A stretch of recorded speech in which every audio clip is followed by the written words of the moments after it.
All right, I'm getting started. Let's do this. Almost. Hold on.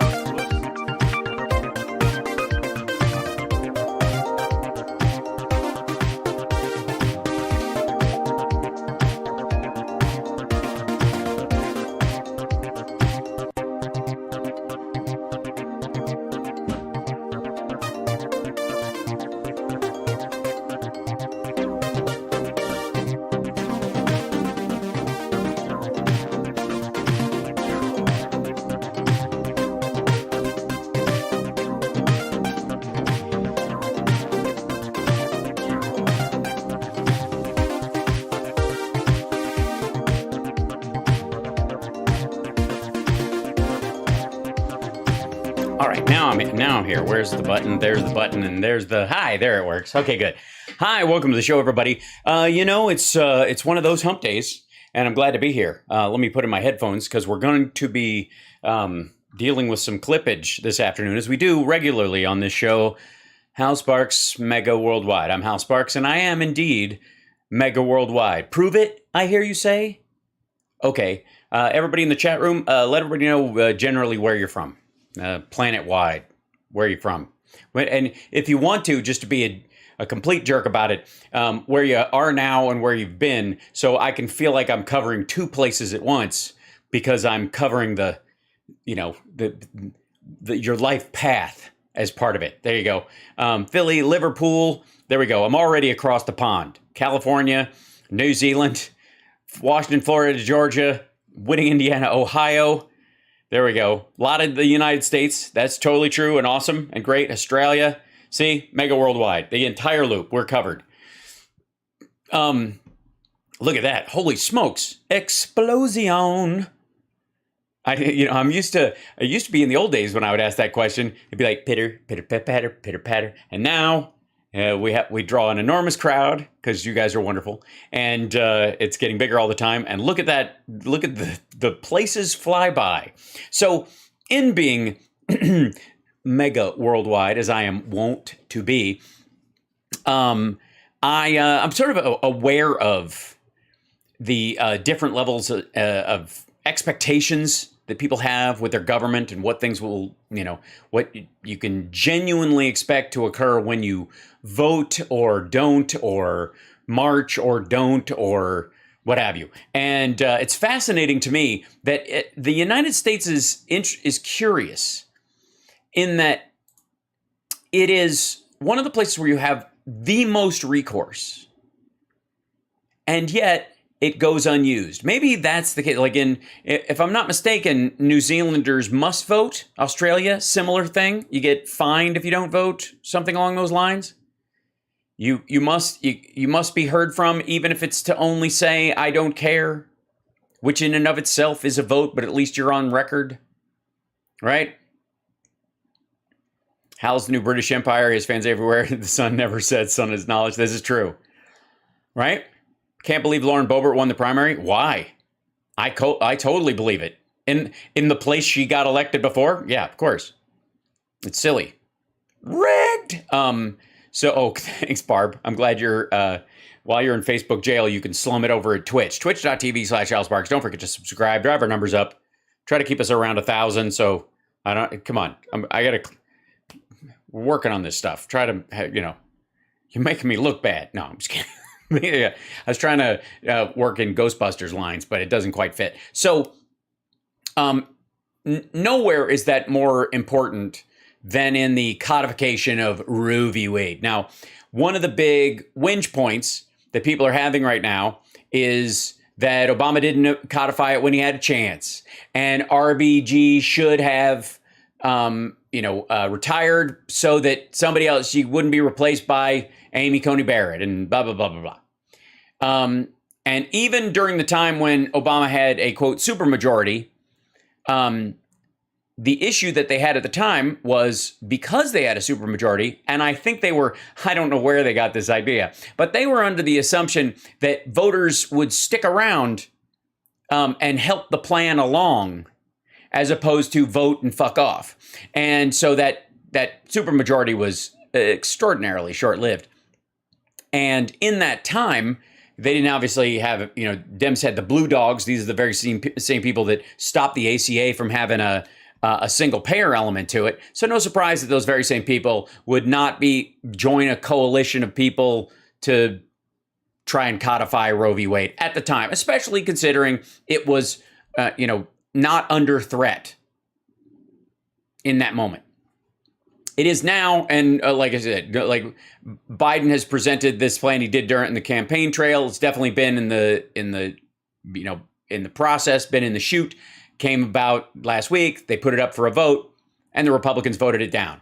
So, even the dino argument about the people under Obama who were against the single payer system, a fight for another day. But again, the exact same reason why I've always said that you can have a genuine conversation from liberal to conservative within the Democratic Party. The whole thing isn't monotheistic, force rule. The idea is that these are popular ideas, and the popularity of those ideas should indicate that the vast majority of the people want them implemented. 68%, one would think. In terms of Roe v. Wade. Now, if you'll recall with the 68% part, we only had, even in that supermajority time, even though we didn't have all of those people included red state Democrats who at that time didn't think that was the fight worth having while we were trying to recover from the economic crash and trying to get the ACA passed, even limping past the finish line as many people viewed it was. That in the process of getting that passed, you needed more votes than that. And here's what I would say. It is not unreasonable that you should have as many people elected in a party that supports an idea like that as it is positive in, positively polled in the community, meaning that there are 100 senators. If we had 68% of the American people are for this. So a good 68 senators should be a reasonable goal. That way you can have some fall off in the voting and still pass it. The other thing is they got to get rid of the filibuster so we can do this. Get rid of the filibuster for policy. All policy is on the table with a simple majority. We lose that majority this fall, which, by the way, we have by a hair's breadth, and there is no, there has been no expectation. I would like to say, I was about to say there's no expectation currently. There has been no expectation up till now. That may be changing. That Democrats will retain control of the Senate. And if you have an electorate, namely Democratic voters, who are on the fence about whether or not they're going to vote at all in 2 cycles in a row, and you have a heart attack level balancing act, where if one of your people kicks off and is appointed by, let's say, a governor who, let's say it's in a swing state, or anybody who's even on the remote edge of this, who isn't 100% on board, even if this person was, you lose that for that vote, the filibuster drop period. Anyways, but if you get rid of the filibuster, you kill the filibuster, and then Democrats lose the Senate. I'll give you one more. You somehow manage to, you kill the filibuster, and in killing the filibuster, you expand the court. You go, we're making it 13. We're going to pass that and we're going to pass the law that there's going to be 13. We're going to shove it right through using we're going to get rid of the filibuster. We're going to do it on the vice president's vote. That's the plan. 48 Democrats muscling 2 independents and others in theory, all of them together, use the vote of the vice president to get rid of the filibuster. You get rid of the filibuster and to add seats to the Supreme Court, which didn't work out well for FDR. No reason to expect it would be a smooth sail. Anyways, but let's just say you do that. And then the same people decrying, Clinton in 2016, blow off the vote. And just after you've expanded the court, hand the Senate to Republicans. Then what? Yeah, 13 for each judicial circuit. 1 for each circuit. Yeah. You hear what I'm saying?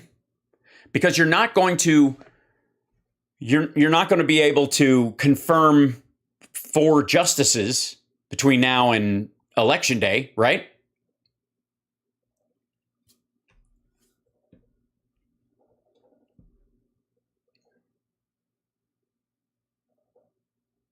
So how's that work? I'm sorry, guys, but you're going to need to just vote and keep voting and act like you give a fuck more than 2 cycles in a row. McConnell didn't. He withheld a seat that already existed in the 9. That didn't, and again, standing in the way of something is totally different legislatively than expanding something or adding something. You got Amy in 4 weeks. Yeah. Oh, yeah.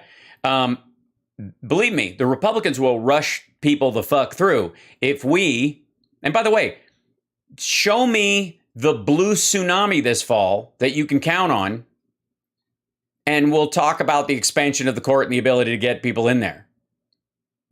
But the idea, but I can, more than likely find similar polls that if the Democrats broke the filibuster to expand the court to codify Roe v. Wade and just pass it, that the opposite would happen, and all those seats would be filled by right-wing Supreme Court justices worse than Amy Coney Barrett, and then they would undo the law you just passed to codify Roe v. Wade as judicial overreach because it's not in the Constitution. Yep. The other thing, too, is, and this one drives me nuts, is that unless you're a state where one of the blue dogs is from, I don't want to hear you shit-talking Democrats for what didn't happen. If you're in one of those states, you're one of those voters. I suppose you could have pushed them that way, or you could have some sour grapes about whomever, at the time was refusing to vote for this or support things like the single payer. But as somebody who lives in California, for example, and votes in California, I can bitch all I want about Joe Manchin, but it ain't my job to fill. Not yours either, unless you live in West Virginia.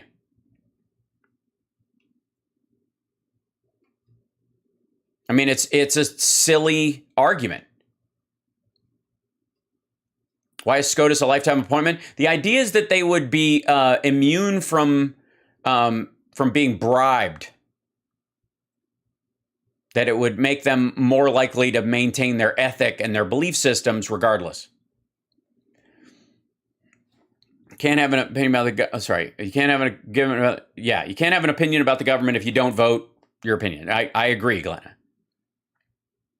And again, you can be upset about Manchin and Sinema, but if you blame the Democrats when in your state all the Democrats are pulling their weight, they're doing everything they fucking can, but you're like, the fucking Democrats, because why? Because Manchin and Sinema won't. You mean so what you're saying to me is 46 Democrats, some of them elected by you, are doing everything they can to solve this. 2 are on the fence. You've got 2 independents, and every single Republican is standing in the way of this, and it's a coin flip.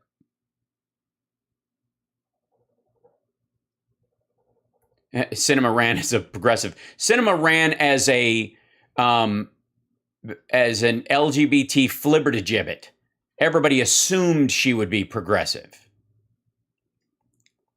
How'd that work out for you? It worked out actually quite well. And part of the issue, again, I would say, is that a lot of people take for granted all the gains that have been made. And when you have somebody like Clarence Thomas saying, I don't know about contraceptives, I don't know about same-sex relationships being protected in the workplace, and you can be fired for being gay, that's okay, or I don't care about gay marriage, or we're going to sunset Social Security, Medicare, and Medicaid. The reaction, the logical reaction would be, well, then we can't let those people run shit. I've been taking all these things for granted, as many people did. I mean, that's what the argument about Roe v. Wade has been for years. Settled law. Did Kavanaugh and Amy Coney Barrett lie in their confirmation hearings? Yeah, I think so. Should they be impeached for that? Probably. Can we do that? No. Will it affect the outcome of this particular situation?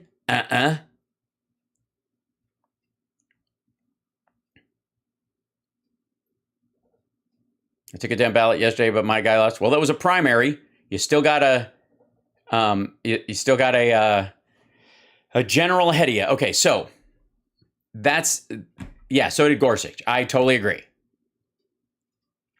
Yeah, you stop the Republican senators by making sure that both your senators are Democrats, that the judges give a shit, that your comptroller and your Secretary of State, is a Democrat, like that kind of stuff. Now, of course, let's see if I can find this. There's got to be a, yeah.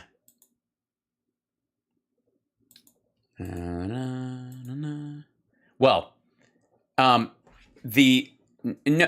Anna Kasparian and Jimmy Dore are overlapping currently right now, making this argument that we gave Democrats the power and then they didn't use it. Okay, first of all, you didn't give them shit. Both of them live in California. They both have the same reps. All their reps voted to codify Roe v. Wade every time they had an opportunity, or move it out of committee. They co-sponsored the bill to do it. Their problem is not with Democrats, it's with other states. But what makes them different than someone who has that understanding is that they don't care. And that ultimately, since they bitch for a living, and that's where the scratch is, they have no impetus for any kind of balanced conversation about this at all. I mean, does anybody think Jamie Raskin or Katie Porter or even Nancy Pelosi or Gavin Newsom or like any of those folks are to blame for Clarence Thomas and Amy Coney Barrett and those guys for coming to this conclusion? None of them voted that shit in, right?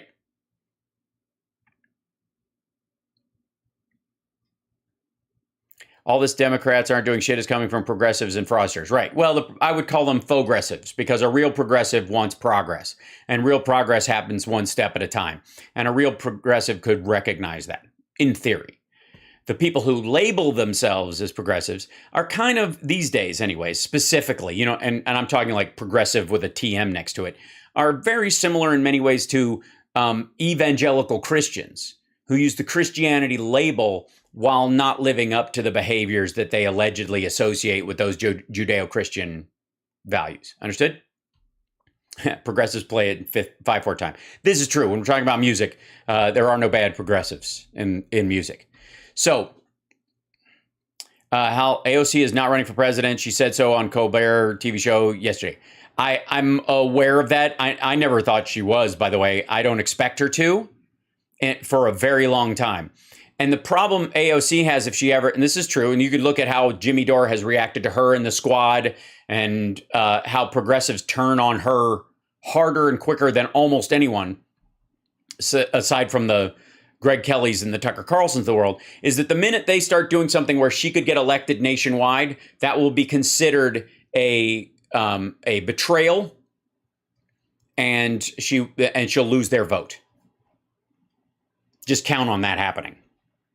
It's like that indie band that wasn't supposed to get big. It was your little thing and your friends liked it, but nobody else liked it. And then as soon as they sold a record and got popular, like, fuck those guys. It's the same mentality. It's the same feeling. It's the same caring.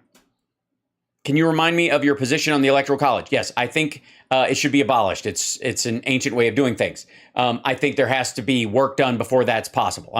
I'm a popular vote kind of a guy.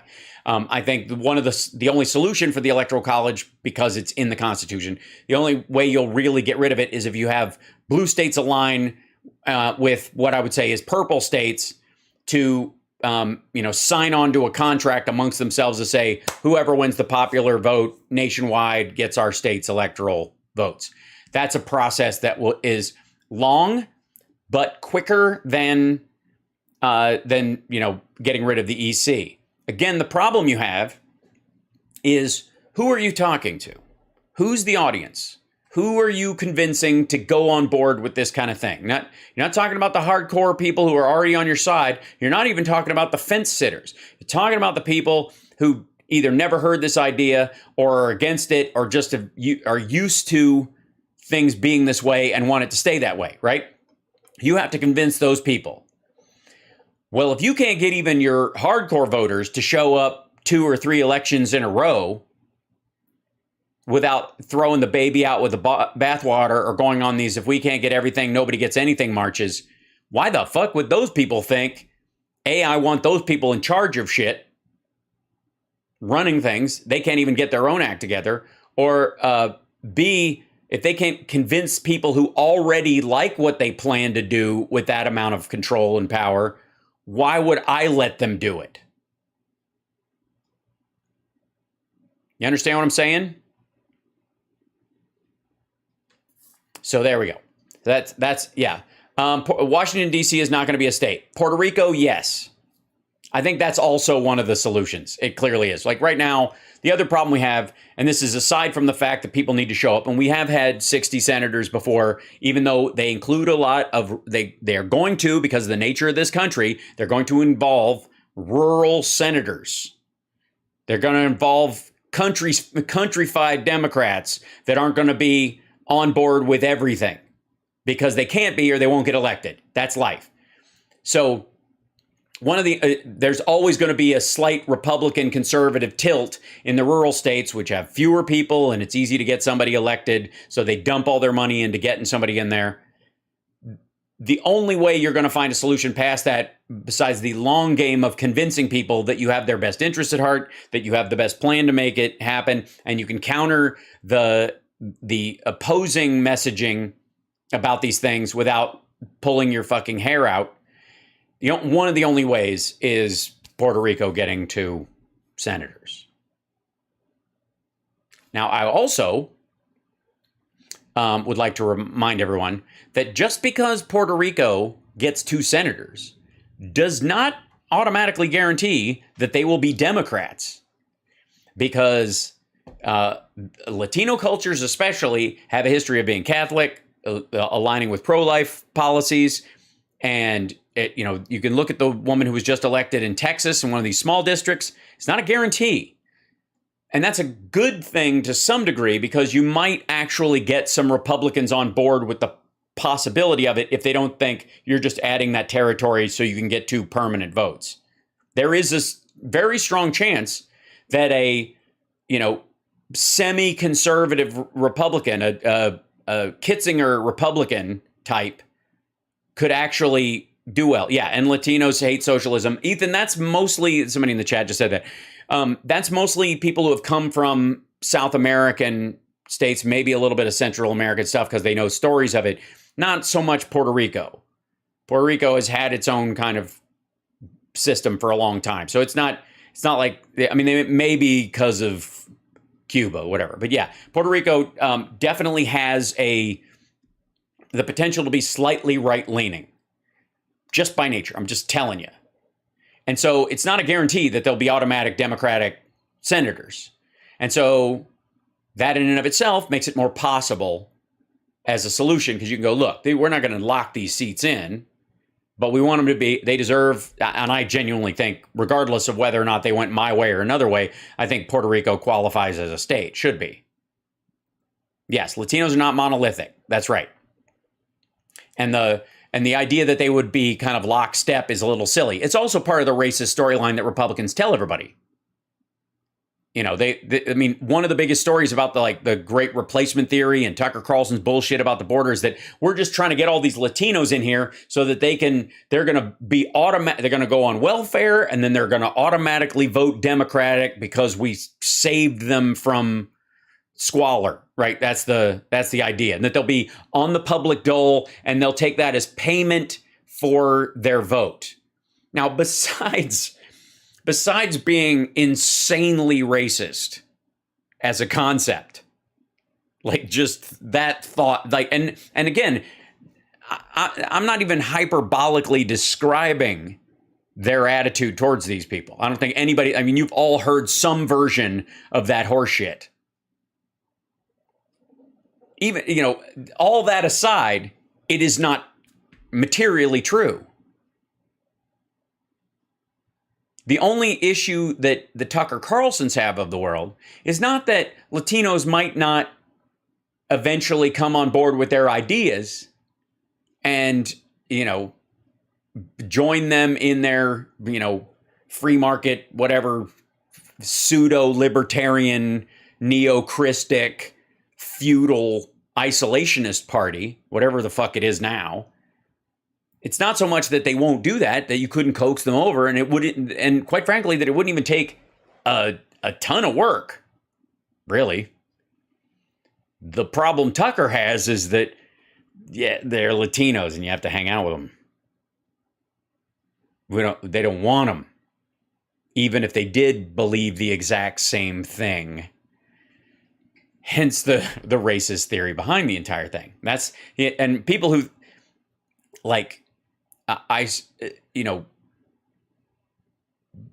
curiously enough, most of the Democrats that I know of, that I've spoken to on the regular, don't automatically assume Latinos are going to vote Democratic, period. They may have a tendency to because of the alternative, but there's always a question that, they might be pro-life ultimately, and that might be the defining point in them.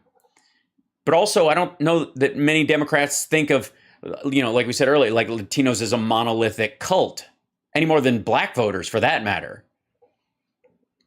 So, but there is a thought on the right that that's exactly what that is, that they are a monolithic group, and you're not going to win all of them, so the hell with all of them. Hal, what would you do if you were president? Curious. A myriad of things. First of all, I wouldn't ride a bicycle. No, I would actually. The primary thing that I would do in terms of this is I would, in everywhere, in any Medicare, Medicaid, pharmaceutical service would provide both Plan B and abortion medication. And if the state doesn't allow it to be mailed to your house or whatever, you could pick it up on federal property. You could mail it to a courthouse, a state or a federal building, and you could go pick it up there. That kind of thing, temporarily. I do think, though, that my push, I would be vicious, as many of you know. I would be vicious about marginalizing the Republican Party 100%, and I would not cow to any purity test horse shit, because that's exactly what got us where we are. It's just living on the edge of power. The idea that, we got it, we can coast. Yeah, a post office would be a great way to do it. You could just pick it up at the post office if it can't go to your house. That's right. Don't be rotten. Okay, that'll be my, just don't be rotten. That will be my campaign slogan. Hi, I'm Hal Sparks. I'm running for president of the United States of America. And my message to my fellow Americans is, just don't be rotten. Try it. Try it for a little while. Don't be a complete cretin when you go out in public. Just dial it back a notch. Do you have the freedom to? Of course you do. You can also take a crap on your grandmother's dining room table. You just don't, because it's simply not done, dear. So I'm Hal Sparks. Vote for me in November. And remember, just don't be disgusting. All right. Local military bases, that's a great way of doing it as well. No compromising with people who don't compromise. Exactly. Right. Oh my God, I've tied myself in a Gordian knot. If every word is a lie, then everything you say is a lie. Therefore, I am a liar. That would be the hard part. Malcolm Nance would not be my VP. Malcolm Nance would be my secretary. He'd be my SecDef. Clearly. And I will not throw plates. You know why I won't throw plates? Because as president, I won't have time to clean them up. And I'm not going to do that to the help. I'm not going to do that to the valets and the cleaning people. Because what kind of an asshole does that to the people that work underneath them? The only reason my office is a mess is because I'm the one that cleans it up. We used to have this joke in LA. I don't know. They used to have this thing pre-COVID, I might add. There were these trucks. And if you've ever been in LA, it was topless maids. It was the weirdest thing. They'd be parked or sometimes they'd be in traffic. Most of them just sat still, right? They were just there and you'd be driving. You're like, what the fuck? Topless maids. And I was like, at one point I was talking with a friend of mine, like we were in the car. I was like, this is just fucking ridiculous. And I'm like, it would actually work though. If only because as a dude living by myself at the time, the only reason I would clean my place is if there was a chance of a naked woman in it. Like, I would clean before they got there because I would feel terrible. If no, don't take your clothes off. This place is filthy. You know what? Come back 2 days from now. I gotta do something. This is embarrassing. Like, that's the kind of person I am. Like, I couldn't do that. That's what. And I'm sure a lot of people see those topless maids trucks and have lots of thoughts. That was the one I had. Always. It still is. All right, let's get on with it. What are we reacting to today? Now, there's a lot. There's a lot. Now, I tried to stack, because we went through some of the actual stuff yesterday. It was great, of Cassidy Hutchinson's stuff. So I thought today it'd be nice to do some reacting, and mainly to how the right is reacting to this. And I think one of the primary ones is okay, so we see Liz Cheney in this. We see Adam Kinzinger, 2 Republicans, and a clown in the middle. That would probably be, I don't know, the idea that it's a clown show or the person who's putting on the video. No more J6 nonsense. Oh, sorry, more J6 nonsense. The no part is up here. Is Cassidy Hutchinson the new Jussie Smollett? Because Republicans have such a narrow pop culture reference library. That's all okay. And again, the new Jussie. First of all, fuck Jussie Smollett. We've talked about this before. Like, I'm not retreading that ground. So the idea that somehow these folks are on Team Jussie or some shit is weird. The truth about the J6 committee, insanity. The truth about it. Okay, so this is from, I guess, Trump's son, allegedly, from one of the marriages. And this guy, Don Jr., we'll see if it's him. I got to do this. There are 3 simple changes I tell all of my arthritis patients to make. Wear a rubber. Number 1, okay. You have to start drinking. Well, guys, yesterday. Oh, God. All my troubles seem so far away. Guys, now it looks as though they're here to stay. Oh, I believe it, guys. In yesterday, all right. Again, like shit is piling up on these shelves. He hasn't moved the G-spot stimulator. This guy right here. But there's like boxes of shit now. There's is that a rosary up in the corner? These are all just like shit people give him.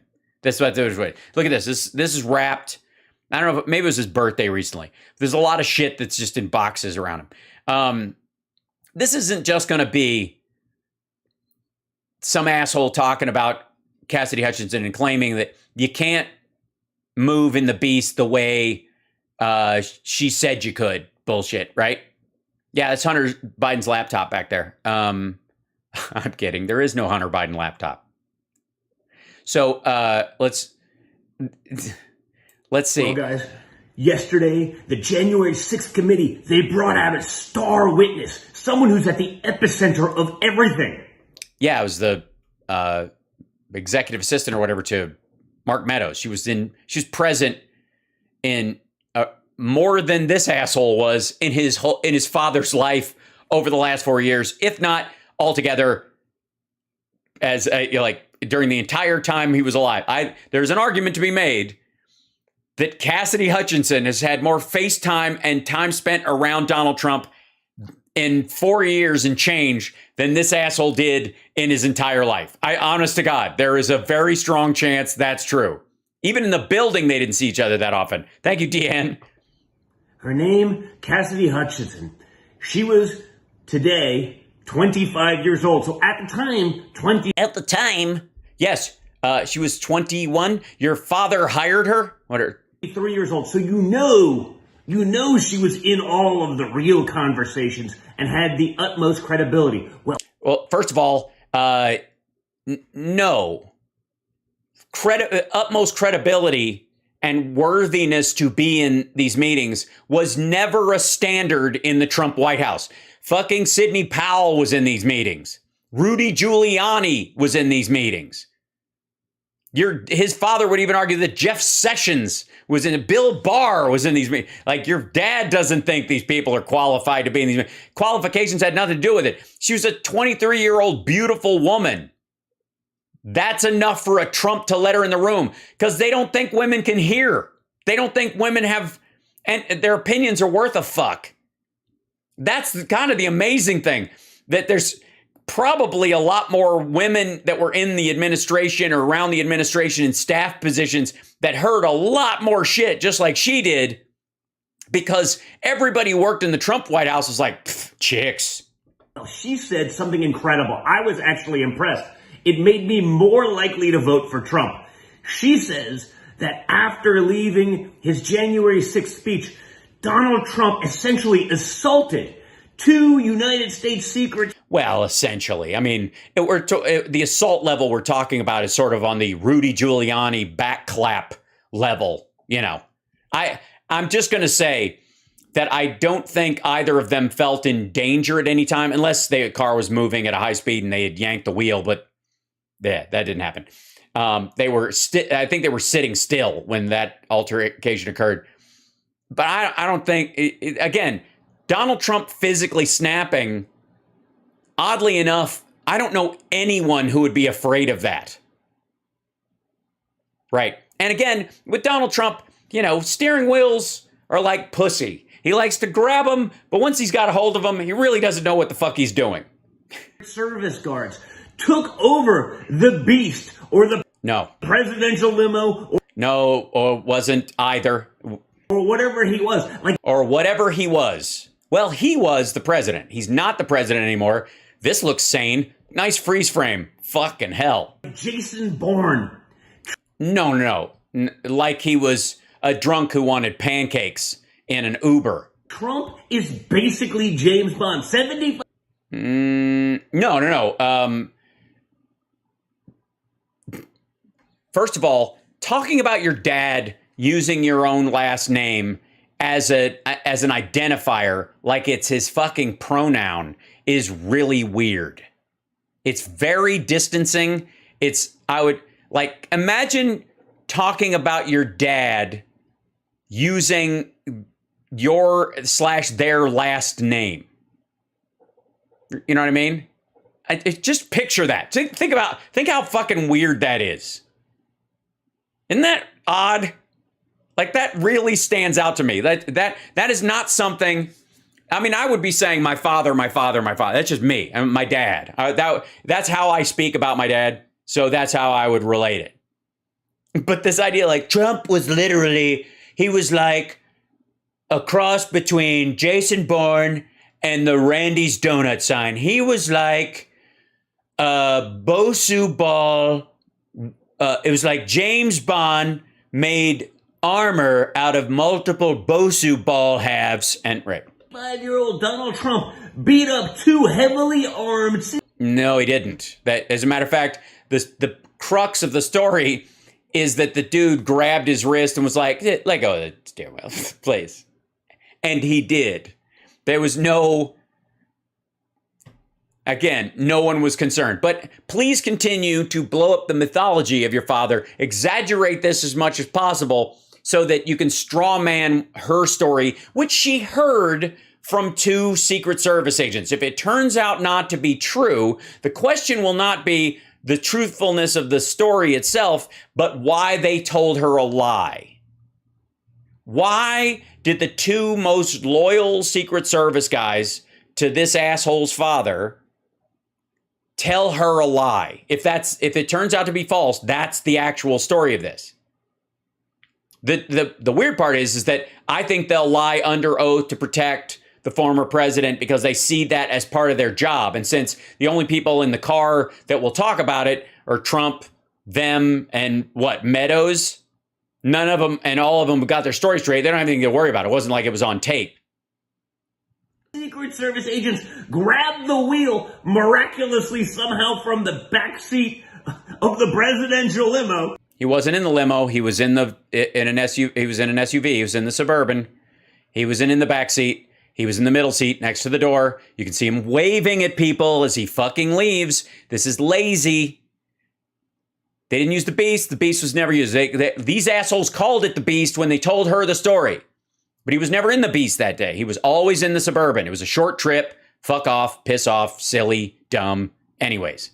And if you've been in them, and I have many times, folks. I've been in it many times, folks. I've been munching down on a big, all right. Okay, there's like 3 inches of armor plating. Even the SUVs, there's so much less room in there than a regular car. And if you know my... Yeah, so everybody's closer together. Especially in the SUV. That's kind of the point. The doors are thicker, fucko. Meaning that even those seats in the middle, because it's still a Suburban, even those seats in the middle, you're like this. Because you're in a submarine with wheels. Dad, he's a big dude. Fat. He wasn't doing this from the back seat because they don't let the president ride shotgun. No, the guy was shotgun. That shotgun's in the fucking front, stupid. He's in the second seat. It's the same seat he was in when he did his Walter Reed jag around. Hold on. Trump, Walter Reed, SUV ride. Let's see if we can find a picture of this. Hey, look at that. It's the exact fucking vehicle. Here it is. That's it. There he is. This is it. This is the same fucking car. That's it. This is the one that left on January. Same shit.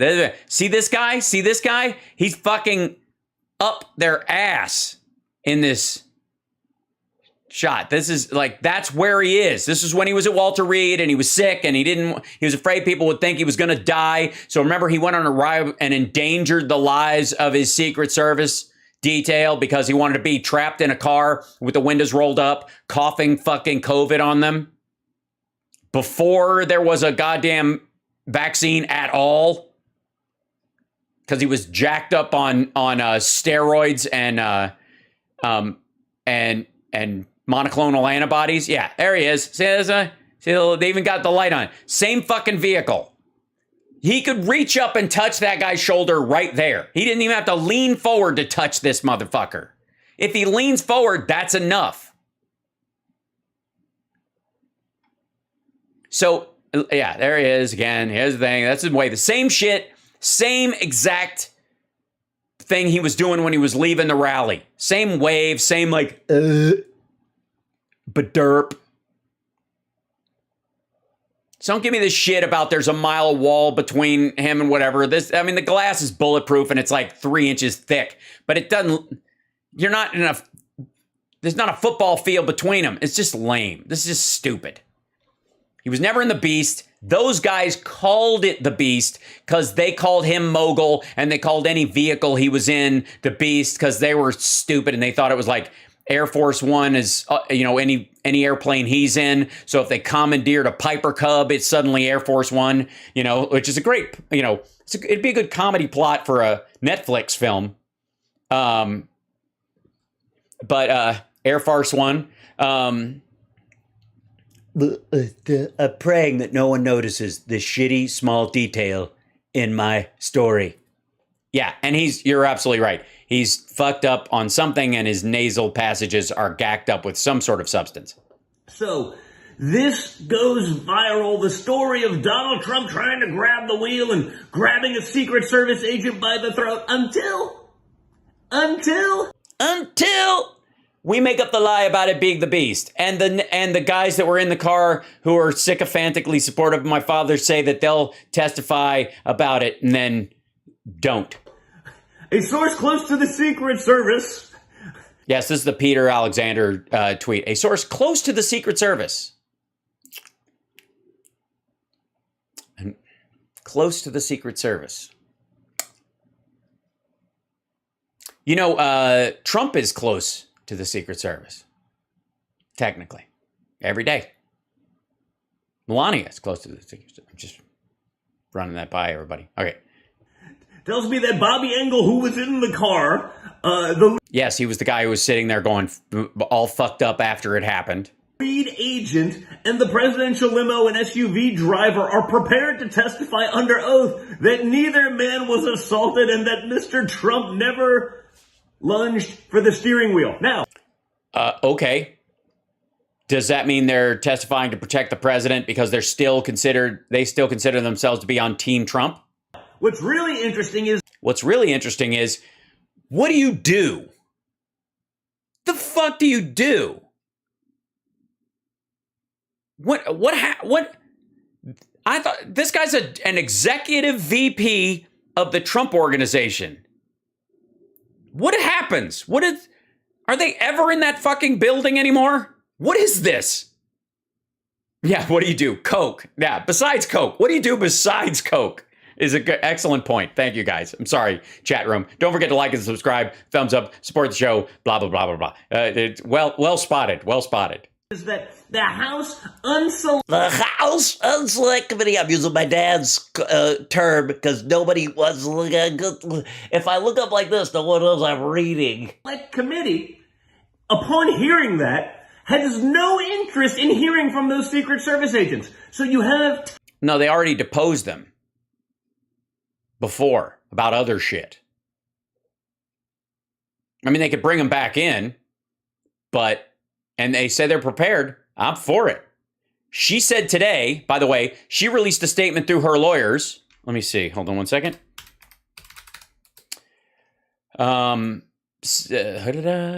Cassidy statement. Yeah, there you go. Statement on behalf of Cassidy Hutchinson, issued by her counsel, Jody Hunt and William Jordan. Ms. Hutchinson stands by all of the testimony she provided yesterday under oath to the Select Committee to investigate the January 6th attack on the United States Capitol. It should come as no surprise that this fuckstick is not under oath. Just saying. Testimony. Normally you'd want to corroborate it. You want to build up the evidence to say that the testimony we have... Okay, first of all, they're not charging him with attacking a Secret Service agent. This is an anecdotal story at best. So it's a waste of fucking time to reiterate this unless these assholes can disprove what she's saying.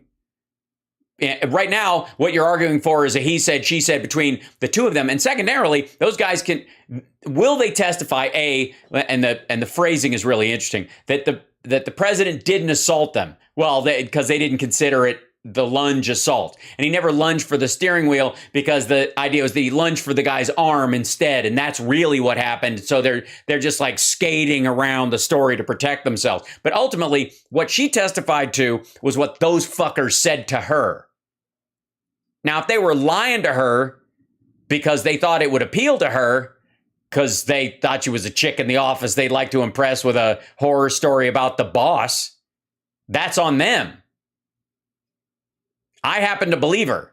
And I happen to think that whether the story is true or not, that's the story they told her. Is great. Unless it's BS, folks. Which obviously it is. Why is it obviously BS? Why is that obvious? Who's that obvious to? What's obvious to me is that of the people we're talking about, one has said something under oath. The other ones are saying, we'd be glad to. I tell you what, go sign an affidavit. You don't even have to go before the January 6th committee. These assholes, they all got lawyers. Trump's got a lawyer. They can all sit down and sign an affidavit. Ask Giuliani. He loves affidavits. Just sit down and go, I never said that to her. Sign, pow. I never said anything of the like. That never happened. Blah, blah, blah. Sign it and file it. You don't have to appear. Why wait? Again. Yeah, they testified about other shit. They just didn't testify about this because until they asked her about it, it wasn't part of the story. Oddly enough, the Democrats, in many ways, in the same way that they didn't think they would need to surround the fucking Capitol with 10,000 National Guard troops to keep maggots off the lawn, also never occurred to them that anybody in the Secret Service would be on the Trump team so hard that they would lie or obfuscate or help cover up crimes. But then I guess they've never seen The Last Boy Scout. James Bond, a.k.a. Donald Trump, didn't... Well, no, again, James Bond, I don't...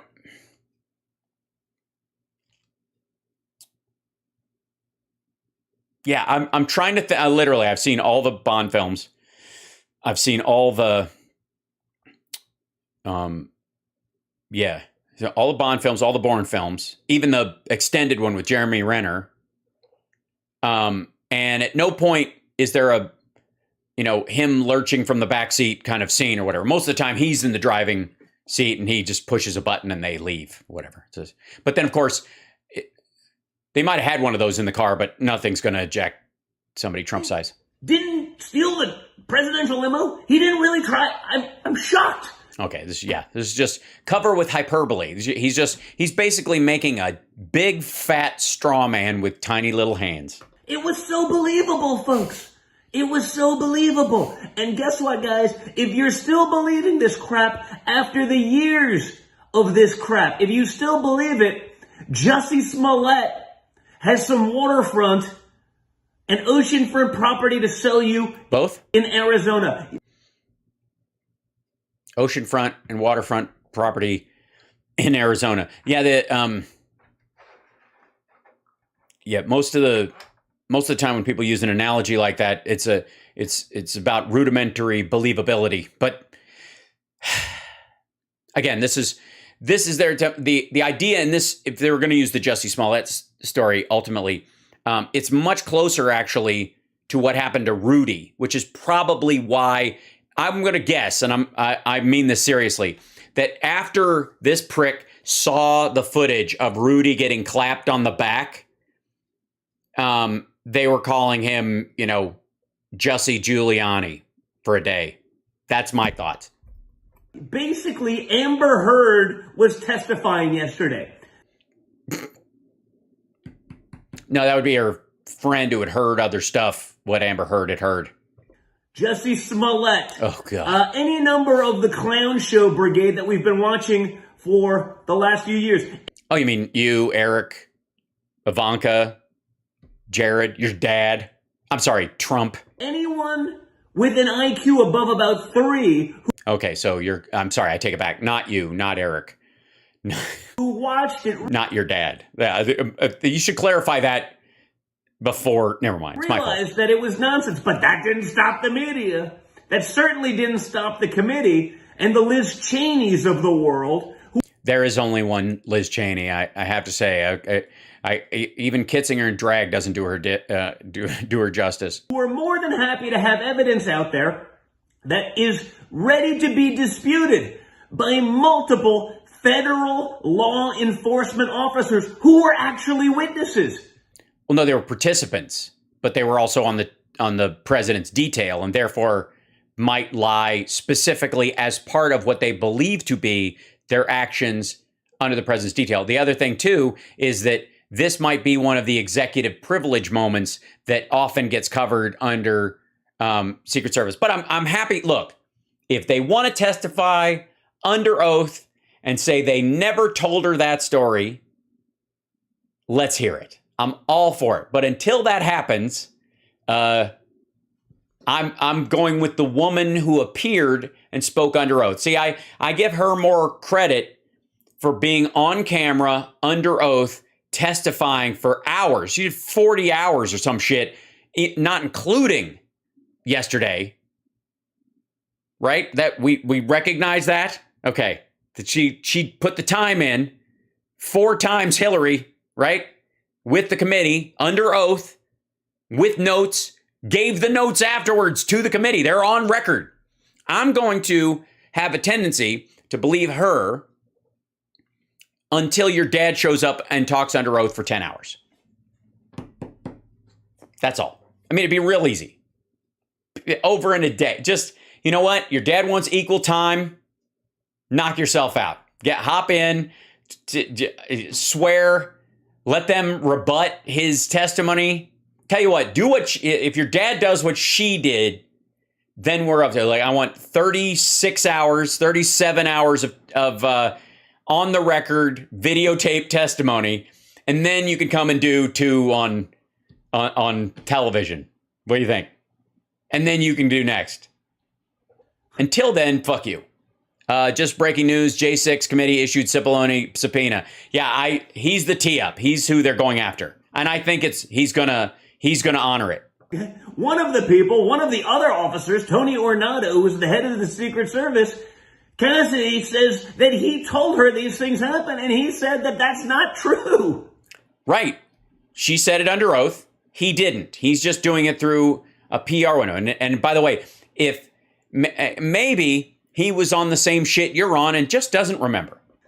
But they don't want to hear from him, folks, because they got their narrative. They got everything.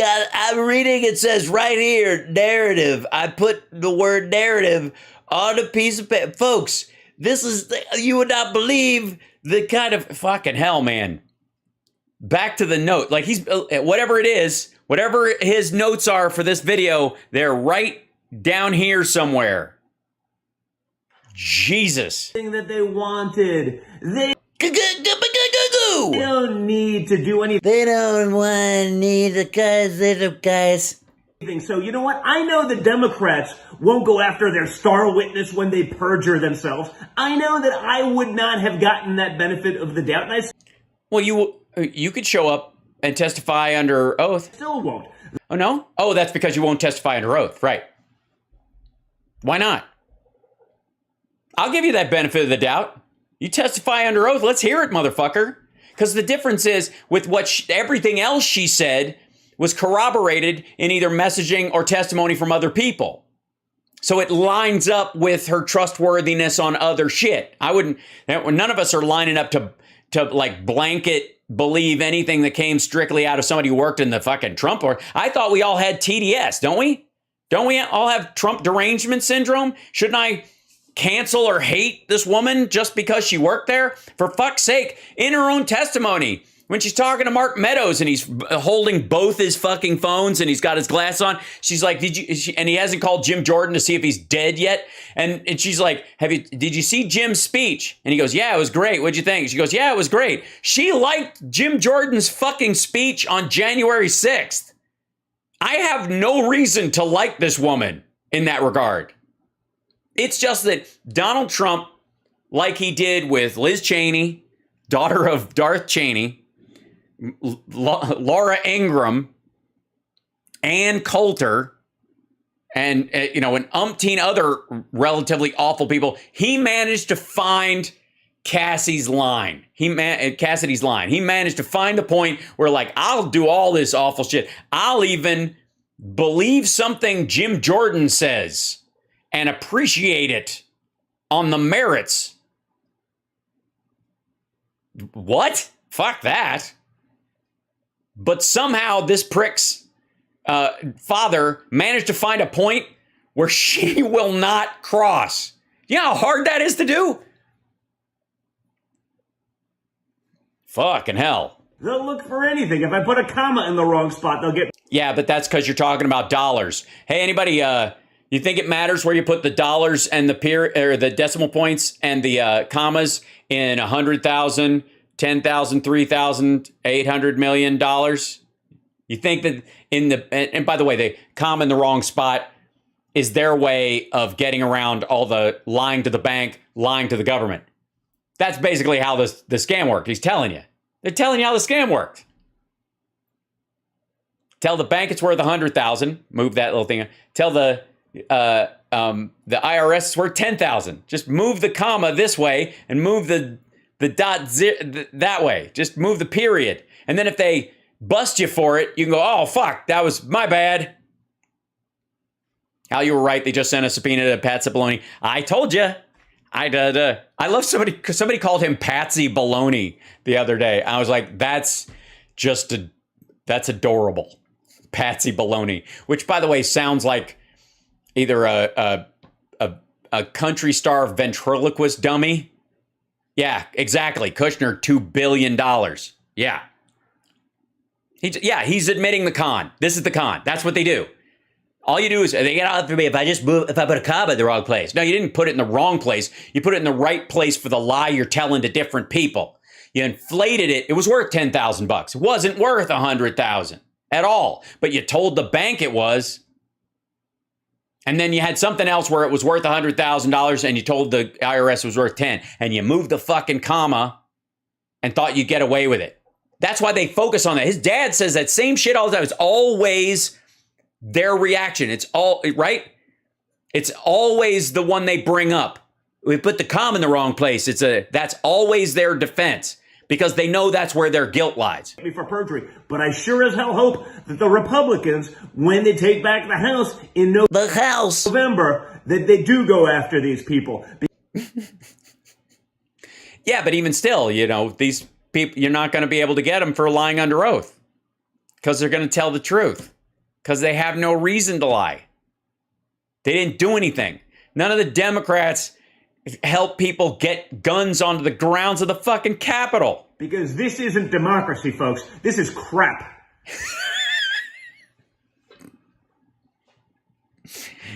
Well, that settles it. This is not democracy. This is crap.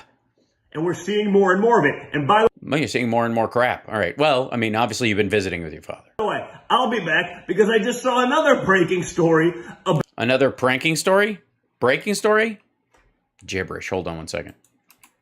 after these people. Because this isn't democracy, folks. This is crap. And we're seeing more and more of it. And by the way, I'll be back because I just saw another breaking story about the lies from her supposed testimony. So the surprise Well, there's no supposed testimony. It's actual testimony. And again, what was the other breaking story? You can't just leave me hanging. star witness, it was Jussie Smollett, folks. Juicy. He did it again. I was shocked. Trump was seen in the presidential limo. Oh, he's just reviewing he's going back to the top of the paper. It's like when his dad's giving a fucking speech at one of these rallies and then kind of goes back to the first talking point. Yeah, again, none of this matters. Say it under oath, asshole. Nobody's stopping you. Nobody's stopping his dad. Do you think they would say no? Why? Why are any of them hiding from the committee? They know it's being taped. And especially if you said, well, I'll testify live under oath. Fuck, man. Every member of that committee would let's do it. There is no fucking way the committee would turn down Trump under oath for as long as he wants to sit there. So what's stopping him? I'll tell you what's stopping him. He is. Mysterious Mother says, Eric Trump invoked the Fifth Amendment 500 times in New York AG. Yes, that's in the, because that's the case he's talking about where they move a comma. That's the one they're in deep shit. This is where, by the way, more than likely, the worst they can fear in that case is multiple fines and a lot of money and maybe some seized assets. None of them are going to do any time for it because they're out of state and they fucked off and they're in the process of winding down the Trump org there anyways. But it means the end of Trump Tower, which would be hilarious. I mean, that's how this ends, by the way. This whole story grows into the removal of Trump Tower, the letters off that building. There'll be an epilogue where he does time or maybe, is sued by a bunch of people and, drinks urine out of mason jars while growing his fingernails like Howard Hughes in the attic of Bedminster. That's the epilogue. But the end of this story, as we all watch it play out in history, poetically and strangely it is, will be one of the big moments will be, and I think the final chapters where they're taking Trump Tower off that fucking building. He was going away. He was yelling, "This is MAGA country." You can't make it up, guys. Well, apparently you're saying they can make it up. And not only can you make it up, you can say it under oath, apparently. Your entire premise is that she's making it up. You fucking tool. You can't make it up, guys. I mean, I can't. I mean, it's really what it is. I can't. I had to write it down. Someone sent it to me. Somebody from the Heritage Foundation. They sent me these notes. I can't. It's Jussie Smollett, guys. You can't make it up. This is MAGA country. Trump stole the limo from multiple armed agents. He's going rogue. He's Jason Bourne. Oh, God, this is lazy. Can't make it up, stuff. Stop believing this crap, folks. By the way, yeah, I agree. Stop believing this asshole's stuff. Like, okay, talk about an accidental tell at the end of a video. You do a whole video, and the last thing you say on your way out the door is stop believing this stuff, folks. Yeah. You know, sometimes the truth just kind of squeaks out like a fish delight fart in a limo. Good Lord. and again, this is what he does for a living now. Just to remind you, this is the whole job. This is it. This oh my God, guys. Oh my guys. Oh my God. I'm sorry, hold on. Oh my God, Jason Bourne. Oh my God, guys. Guys.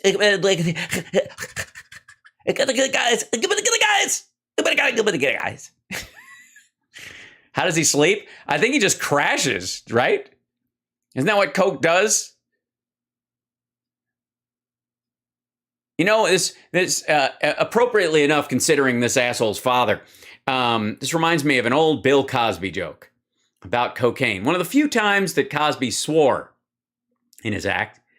He asked a friend, this was in Cosby himself, I think. He goes, what is it about cocaine that you like? And he, that's so great about it. And the guy goes, well, it enhances your personality. And Cosby went, yeah, but what if you're an asshole?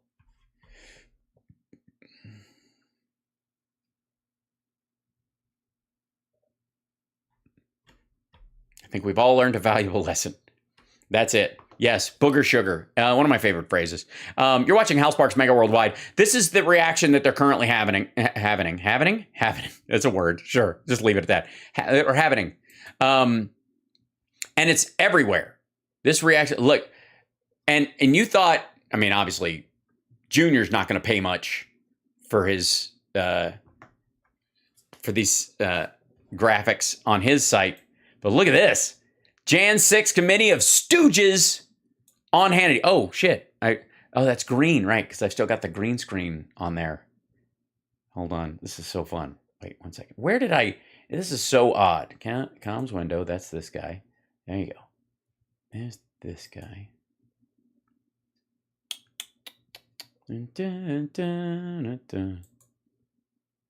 That's that one.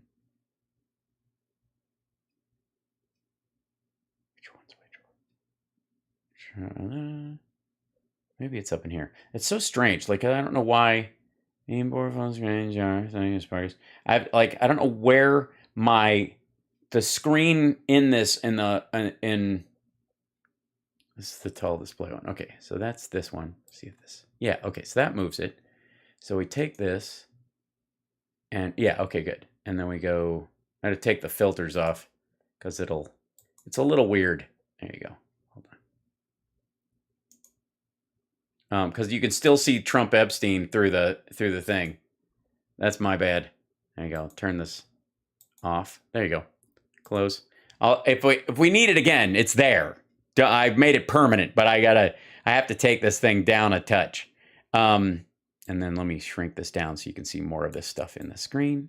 Good stuff. Okay, so this is Hannity's response to this shit. Bold flavor that fits your low-carb lifestyle. Look out. Healthy choice tomato basil chicken zero bowl. Joe, I'm going to talk slowly. You listen. Oh, it's Levin on Hannity. So this means, you know what it means when Levin's on. It's going to be a rant, and it means that that Hannity need to either vape or take a shit. And so he just kind of lets him go, and then he goes, that's it. And then he stops and they go, the great one, and leaves him back on. This kind of thing. So this is Mark Levin, and the title is January 6th Committee of Stooges. Always with those up-to-date references. Listen slowly. See if. All right, hold on. Joe, I'm going to talk slowly. You listen slowly. See if. I think he's talking to Joe Biden is the idea. I can educate you and all the... I don't know that there was a guest on the show named Joe or they had a fill-in host on Fox. Hard to say. Someone else cut this video. I did not take this clip. This is where they decided to start. They were like, this is a good angle of his dome. We're going with it. The rest of them. This committee's filled with these bastards on this committee and these phony former federal prosecutors behind the scenes. Terrible. Oh, God. He's already shaking. This is already upsetting him. These bastards. Married not even a year, and already this bastard has a girlfriend. How can you see so much? It is a gift. My name is Morton Porus. I was named after a Peruvian saint. You know why this woman testified today the way... Because, this is from the night of. Because she was asked, she honors her oath that she took as a public servant. She's so telegenic. She felt like she was denying America if we didn't get to see her get slightly dewy on camera. Maybe that's it. I'll think of it. Yeah, son of a bitch, bastard. The way she testified today, in my opinion, this was her 5th interview. Yeah, and everything she said this time lined up with everything she said before. And it also, everything she said lined up with what other people said. Okay, 5th interview. Great. They had her behind the scenes for 4 interviews. Don't make me jealous. They wore her down. That's what it was. She looked worn down. She looked like she looked like a woman destroyed. I'm kidding, of course. Mark, you look like a woman destroyed. I mean that. I mean it's been a rough couple of years. In my view. In your view, they beat her down. In my view, my view, which is based not on any reality, just on my nasty nature, and if I got a hold of her. Changed lawyers. Right, she changed lawyers, and yet her statement didn't change. It's weird. She said she had to testify today because of death threats. She couldn't testify last week or the week after that? Last week or the week after? Last week, the week after last week is this week. So yes, she could have. You're right. She could have testified when she testified. This committee is a farce. It is. Yeah, it's totally a farce. That's why they're using recordings of words said by the president and Republicans who work for him, who apparently would throw themselves under the bus for the fucker, and yet when under oath finally said shit that he doesn't like. It's a Stalinist committee. Oh, it's a Stalinist committee. So she was summarily shot afterwards. She was put in a gulag, and everybody else in the back has been starved to death. I want to tell Kevin McCarthy and the Republican leadership, you need to put out the equivalent of a protective order right now and let Nancy Pelosi know, and this Benny Hill Thompson who runs the committee, and Dizzy Lizzy, and you need to tell them right now they are to preserve all the records that this committee and the staff has pulled together. They are. They don't need to be told that, fucko. They've already said they're going to make this stuff available when it's all done. It's the whole fucking point. By the way, as he's saying this, McCarthy's like, no, do not. I can't do that. No, we're writing up we're trying to pass a law if we seize control that says they have to shred everything. Are you out of your fucking mind? Whether it's text, emails, documents, phone records. And while we're at it, they need to preserve their own texts, emails, documents, and phone records. Why? Do you just want to read stuff twice? You want to be bored? What do you think's in there? This will get them. We have to make sure she only says exactly the right thing at exactly the right time. If she goes off script, we're all doomed. And why is he yelling? Because no one there wants to hear him. And that's your emotional reaction. Somebody in the chat was wondering why Mark Levin always yells. It's because it's the only way, because he's not sure if they've left the studio. They don't let him in the actual studio. They do this via satellite from his little Blaze location, or wherever the fuck he does it from, which is arguably a better set they let him use on Fox than on the Blaze thing. I don't know if there's like they built this for him or whatever. It's just a wall they roll in. But I think he just yells so that if Hannity's gone off the air, somebody will come in. Mark, what do you fucking do? They need to tell Nancy Pelosi to preserve hers and Steny Hoyer too and their staffs. Okay. Yeah, great idea. Okay. They'll keep their stuff. Because this is the greatest. Well, Russia collusion was the greatest. All right. Well, it's all downhill from there. I mean, it was the greatest. It was some great stuff. I mean, they did impeach the fucker. So even though the GOP ran interference for him, this is the second biggest farce against the American people. The second biggest farce against the American people. So I'm taking you finally believe the moon landing and the Warren Commission. Good. Okay. They bring this woman up to testify. She's about 25 years old. Right. Among other things, what does she say? That the president knew that there were going to be threats. Uh-huh. The president knew that people might be armed. The president knew there might be violence. Yeah, which is exactly why the president offered the National Guard on January 4th, according to 5 eyewitnesses. Yeah, from states that supported his legal attacks on swing states to try and install himself as president. He thought this was the plan. Get National Guard people from Texas and Mississippi and Alabama and Tennessee or whoever the fuck he thought would be on the team. Vast majority of them, 80-20. Maybe they just figured they'd have a kill rate of about 20% or some shit. Get them all standing up there. And then the Proud Boys would come in and then they'd fight with those guys. And then he'd use the Insurrection Act, declare martial law. Those guys would go get their guns. The National Guard guys who were on the team would turn on them. Then he would march up the stairs and with the National Guard at his back say, I order you, Donald Trump orders you to seize these people. Like, fuck off. Of which he wasn't one.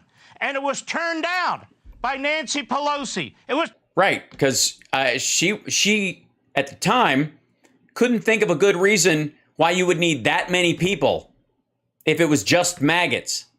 Now, the rest of us are watching the whole, like, it's going to be wild thing. We're like, this is no. But I think everyone was shocked that they actually went through with it, especially after their bullshitting about 2020 and the BLM Antifa riots and all that kind of stuff. They were shitting on the entire idea of it. Like, why would Nancy Pelosi think that maggots were going to attack the Capitol when Donald Trump had just bragged for months that he made it an automatic 10-year sentence if you defaced a fucking statue?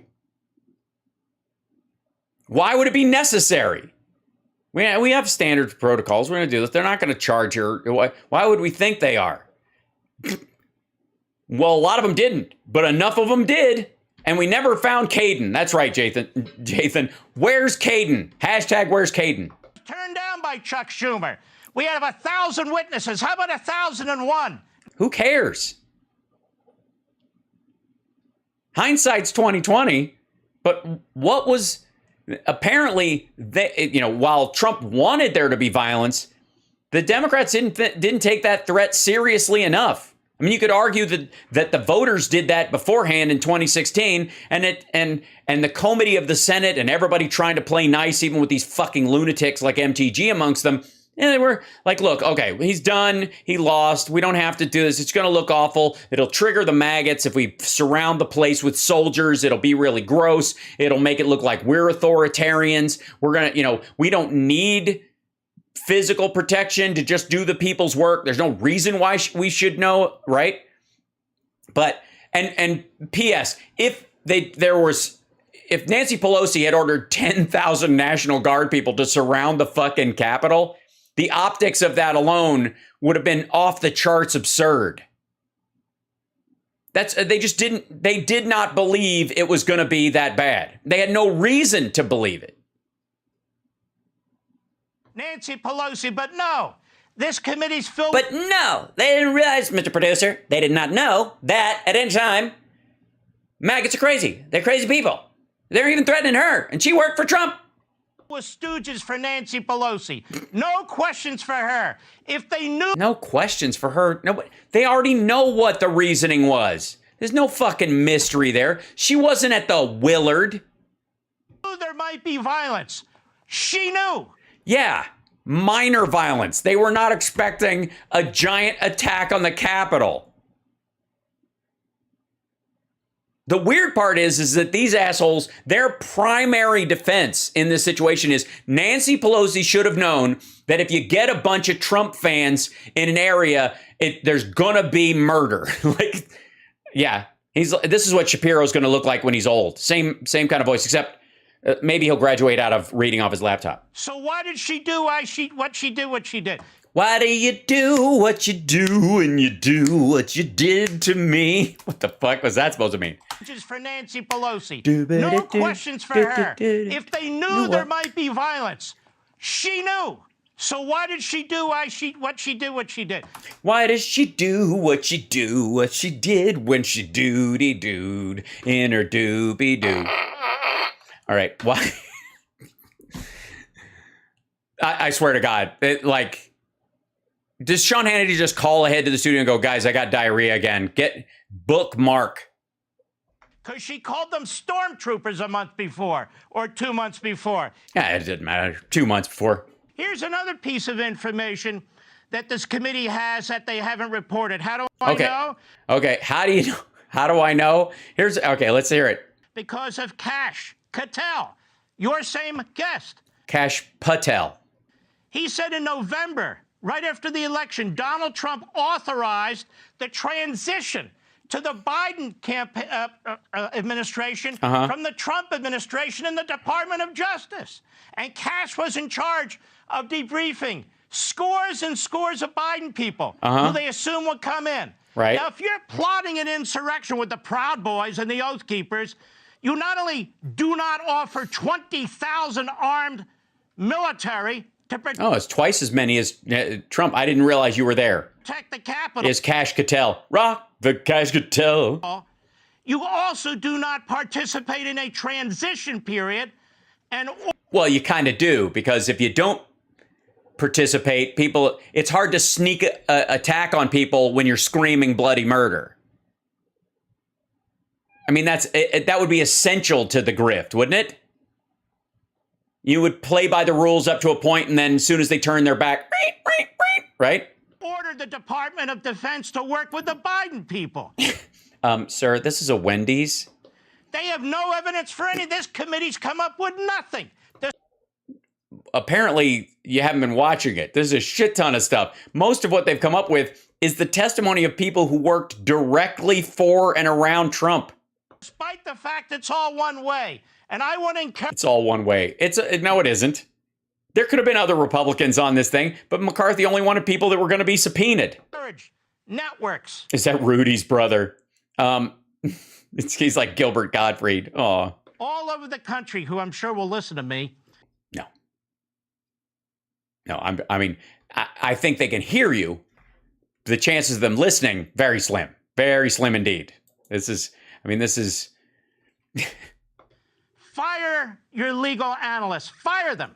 There's too damn many former federal prosecutors. This isn't about a federal prosecution. These legal guys, they keep coming on. They know nothing about the Constitution. A president, a candidate, has the right to lobby the state legislature if he or she believes that the now he's going to Georgia. There should be for them. It's a political process. Yeah, they can lobby that, but he prepared a slate of false electors and they forged documents. They sent them to the National Archives. This isn't just like, hey guys, pick somebody who's nicer. You know what I mean? I know I'm going to lose, but can I lose a little? Can you dial it back a little? Like all of them want to teabag me. I don't think that's appropriate. Protected by the Constitution. They have a right to litigate. They have a right. Yeah, and they failed all those litigations. All those litigations have a date by which they stop. And by the way, that we were past that point with. Hold on, let me look up. Let's see what the actual. Yeah, Bush v. Gore was settled on December 12th. So as of December 12th, fuck you. That was the date when the Supreme Court, in that case, said, we're not moving forward. Stop the count. It's done. We're going with the winner as it is. Ask Al Gore. They did. You're talking about January 6th, you fucking ostrich egg. To make allegations. They haven't called a make allegations, but you don't get to sick people on the fucking Capitol. Single Democrat official before this committee who violated Article 2 of the federal Constitution and changed the election laws. Nobody did that. First of all, the states control their elections, so the Article 2 part protects their ability to have flexibility. The other thing was, there was a national emergency, and in all of these states, a state emergency as well, which gave a lot of latitude both to governors and election boards to conduct the election in a way that so that it could still happen during a fucking pandemic. There's no there. But of course, that's why he said fire all the people who, all your legal analysts and get them out of here, because this is his answer. Because of hundreds of lawsuits brought by the Democrat Party before the election. We can even put aside ballot boxes and all the rest. Yeah, well, that's because you have to, because it's bullshit. They changed the laws. Now, the Supreme Court under William Rehnquist put an end to that with the Florida Supreme Court. Right. Yeah, there was a date on it. You could fight up to a certain point, but by that date, it's your ass. And Trump had lost all those pushes even past December 12th. I mean, he hadn't won any real stays of any magnitude. All the recounts that were happening had happened in that time frame. And they're like, yeah, no, this we've canvassed. Nothing's going to fucking change. But under Roberts, they didn't stop the Pennsylvania Supreme Court. They're trying to criminalize a political process. They're trying to criminalize I don't know what the fuck he's talking about. Meanwhile, we have this hack U.S. attorney in Washington. What are you going to do? Take my iPhone next, Mr. Graves? No, Mark, no one talks to you. No one cares. By the way, why would the president need your iPhone? He can hear you screaming from Florida. Go after Eastman? Go after another guy? Yeah, Eastman. And I mean, if it's Eastman, it could be anybody. I mean, who is he but someone who was basically a conjoined twin of the president in this attempt? Why is he screaming? We don't know. I don't even know that he knows he is screaming. Client privileged information there. No. Privilege does not cover treasonous acts or unlawful acts. It doesn't work that way. This committee has violated due process. No, it has not. It's a committee. Nobody's been arrested. Nobody gets seized. The DOJ going after Eastman's phone is not an act of the committee, dum-dum. This committee is withholding evidence? No, they're not. They are showing their evidence, and then they will make a recommendation to the DOJ, and the DOJ will either act on that evidence or they won't. And at that point, everyone will have their due process rights met if they have to actually push back against it. Like, the fuck? This is basically a grand jury. This committee is withholding exculpatory witnesses? No, it isn't. The only people that are honest to God, the only people withholding exculpatory evidence or witnesses is Trump and his lackeys. Trump could testify. He was there for all of it. He could testify to his state of mind. He could testify to his communications. He could testify to what he told people and when. And as the president of the United States, former president of the United States, under oath, he would have an automatic, he'd be a stratosphere higher than everybody else who's testified. What's stopping him? What the fuck is stopping him? I'll tell you what's stopping him. Perjury is what's stopping him, because he knows he can't do it without lying his ass off. You have a U.S. attorney who's violating attorney-client privilege and confidentiality? No. Ask mobsters. I mean, he basically sounds like the mob's PR spokesperson. And then you have a U.S. attorney who what? What? Oh, we're talking about. Oh, I want to read you something before I go. Yeah. Wrap it up. Somebody just gave him the. Here is Saul Weisenheimer, whatever his name is. Saul Weisenheimer, whatever his name is. Quoted by the New York Times, Peter. It's the New York Times, or whatever it's called. Baker. Did Trump commit a crime? This is the smoking gun testimony today, says Saul Weisenheimer, former deputy to Ken Starr. There is an former deputy to Ken Starr. So basically, are all Republicans turning on you guys now? Is this all just about like everybody going Camp DeSantis? Any question, this establishes a prima facie case. Prima facie. It's okay. He's upset. He's reading. For his criminal culpability on seditious conspiracy charges. Is this guy a schmuck? Well, his name is Saul Weisenheimer. If you were going to have a schmuck, he would have that name. Yeah. Loud voices. I don't know what we're yelling about. Doesn't establish any culpability for The role in the music. Wrap it up. anything. The 2 Secret Service agents in the car just said the testimony your young lady gave was false. False. Well, they can testify under oath. I'm done. And I'm done. That's enough. Yeah, that's where he goes. He goes, I'm done. I'm through, or whatever. And then they cut away. I guess at this point, Hannity wasn't back from the shitter. Want to see more, Mark? No, I do not. I really, it's bad enough I have to watch as much as I do. You're watching HAL Sparks Mega Worldwide. This is the reaction, though. This is what they got. And by the way, the entirety of this conversation, so far we've seen Don Jr. Calling Cassidy Hutchinson the new Jussie Smollett because she relayed a story by these 2 Secret Service guys. And then Mark Levin just kind of excoriating the existence of the committee, inferring that they're engaged in some sort of criminal conspiracy against poor Trump, and that they're keeping exculpatory witnesses like Bannon, Roger Stone, Peter Navarro, and Donald Trump himself from testifying. That's the story. That's he's sticking to it. There you go. However, few have it more difficult right now in our world. And by the way, you're watching HAL Sparks Mega Worldwide. We're getting through this. This is like, you know what? I pick these shorter clips because I think it's going to give us more time. And for fuck's sake, like, they lie so much it takes me forever. But right now, we go semi-live to the highest court in the land, outside Rep. Marjorie Taylor Greene, speaking out after this. For people with reading difficulties. All right, after this thing. Read is the world's smartest digital reader. Yes, we get Powered it. by Orcam's highly advanced. Shut up. Sorry about that. I'm hearing it, but you don't have to hear it. I just love that for both Don Jr. and Marjorie Taylor Greene, the main ad that they run is, do you have trouble reading? Is reading difficult for you? Is comprehension an issue? Here we go. All right, here we go. A Georgia Congresswoman Marjorie Taylor Greene speaks out about Vice She speaks out. President Kamala Harris's support to BLM and describes why the Dobbs decision overturning Roe v. Her support of BLM.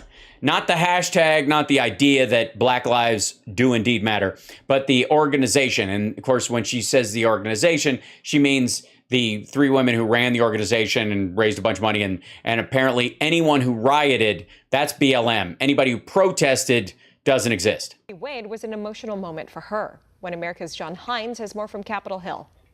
I read somewhere that there is a House rule where you're technically not supposed to be putting things on these walls. Is there anything to that you're aware of? Well, as you can see, it's commonplace. Here's another member's office directly down the hall. You can. All these people got stuff out there. This is her. There are 2 genders, male and female. Trust the science. She puts this up. This has been up for a while. And it was, I don't know if y'all know this, but it was defaced. I'm afraid for my life. But notes to constituents are what usually end up there. Like people saying, thanks for helping out, and, Kentucky Pride or whatever the shit. This is Congressman Bacon down there from Nebraska. I think he's got some signs up outside his walls. Sure, we put up signs. Yeah, by the way, this one's another right-wing poster.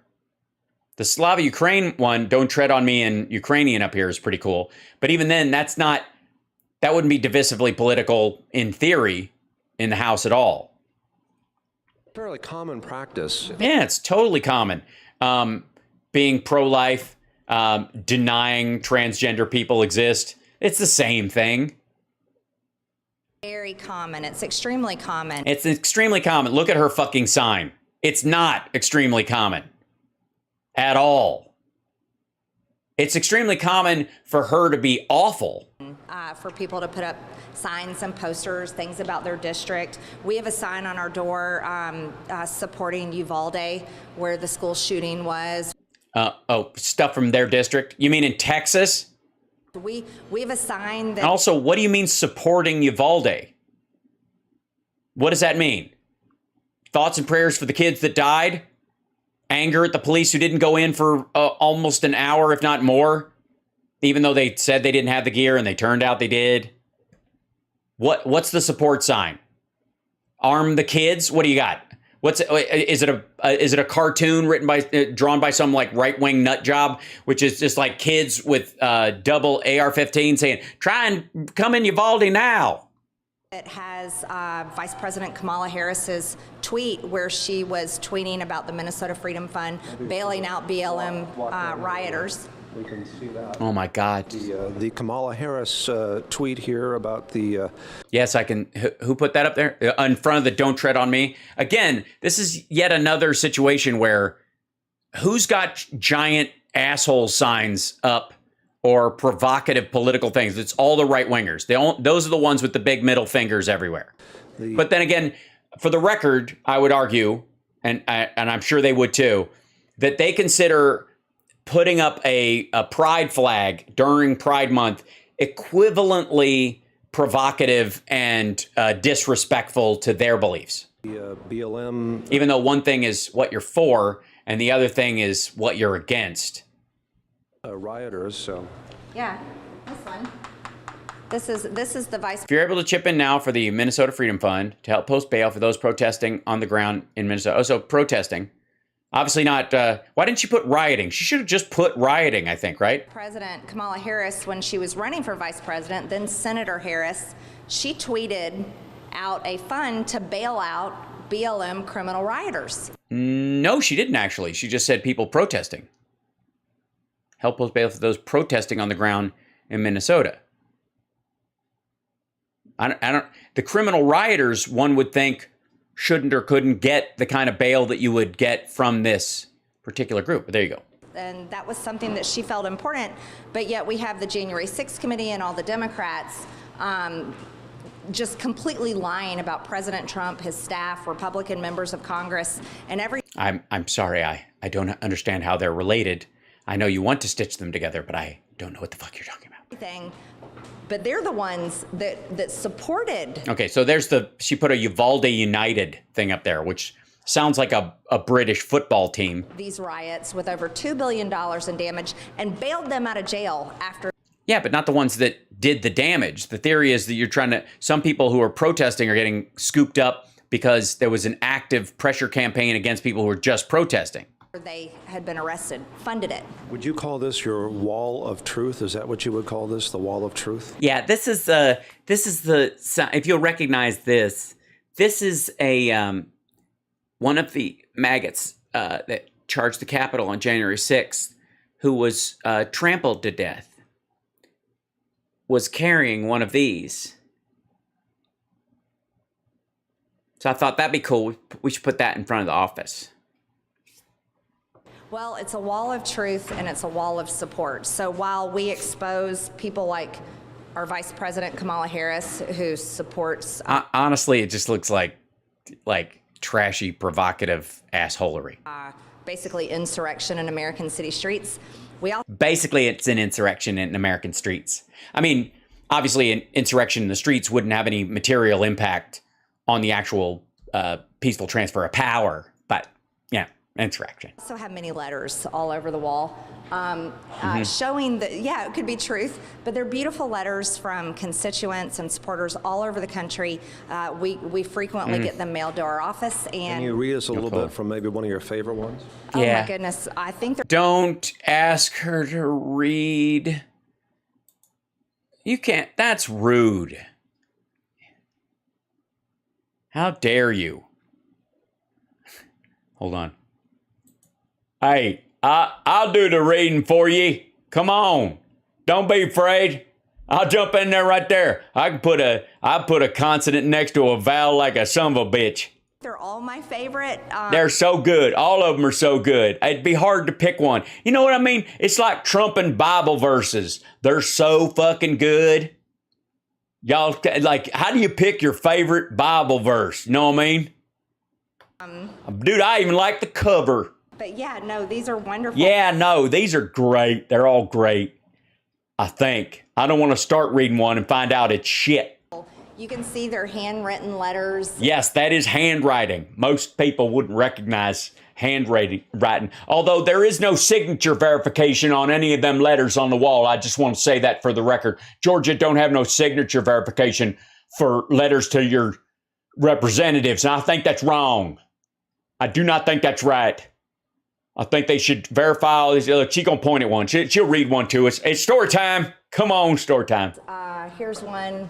Dear Representative Marjorie Taylor Greene, thank you for being a strong maggot conservative. CONSERRATIV. Okay, yeah, that's right.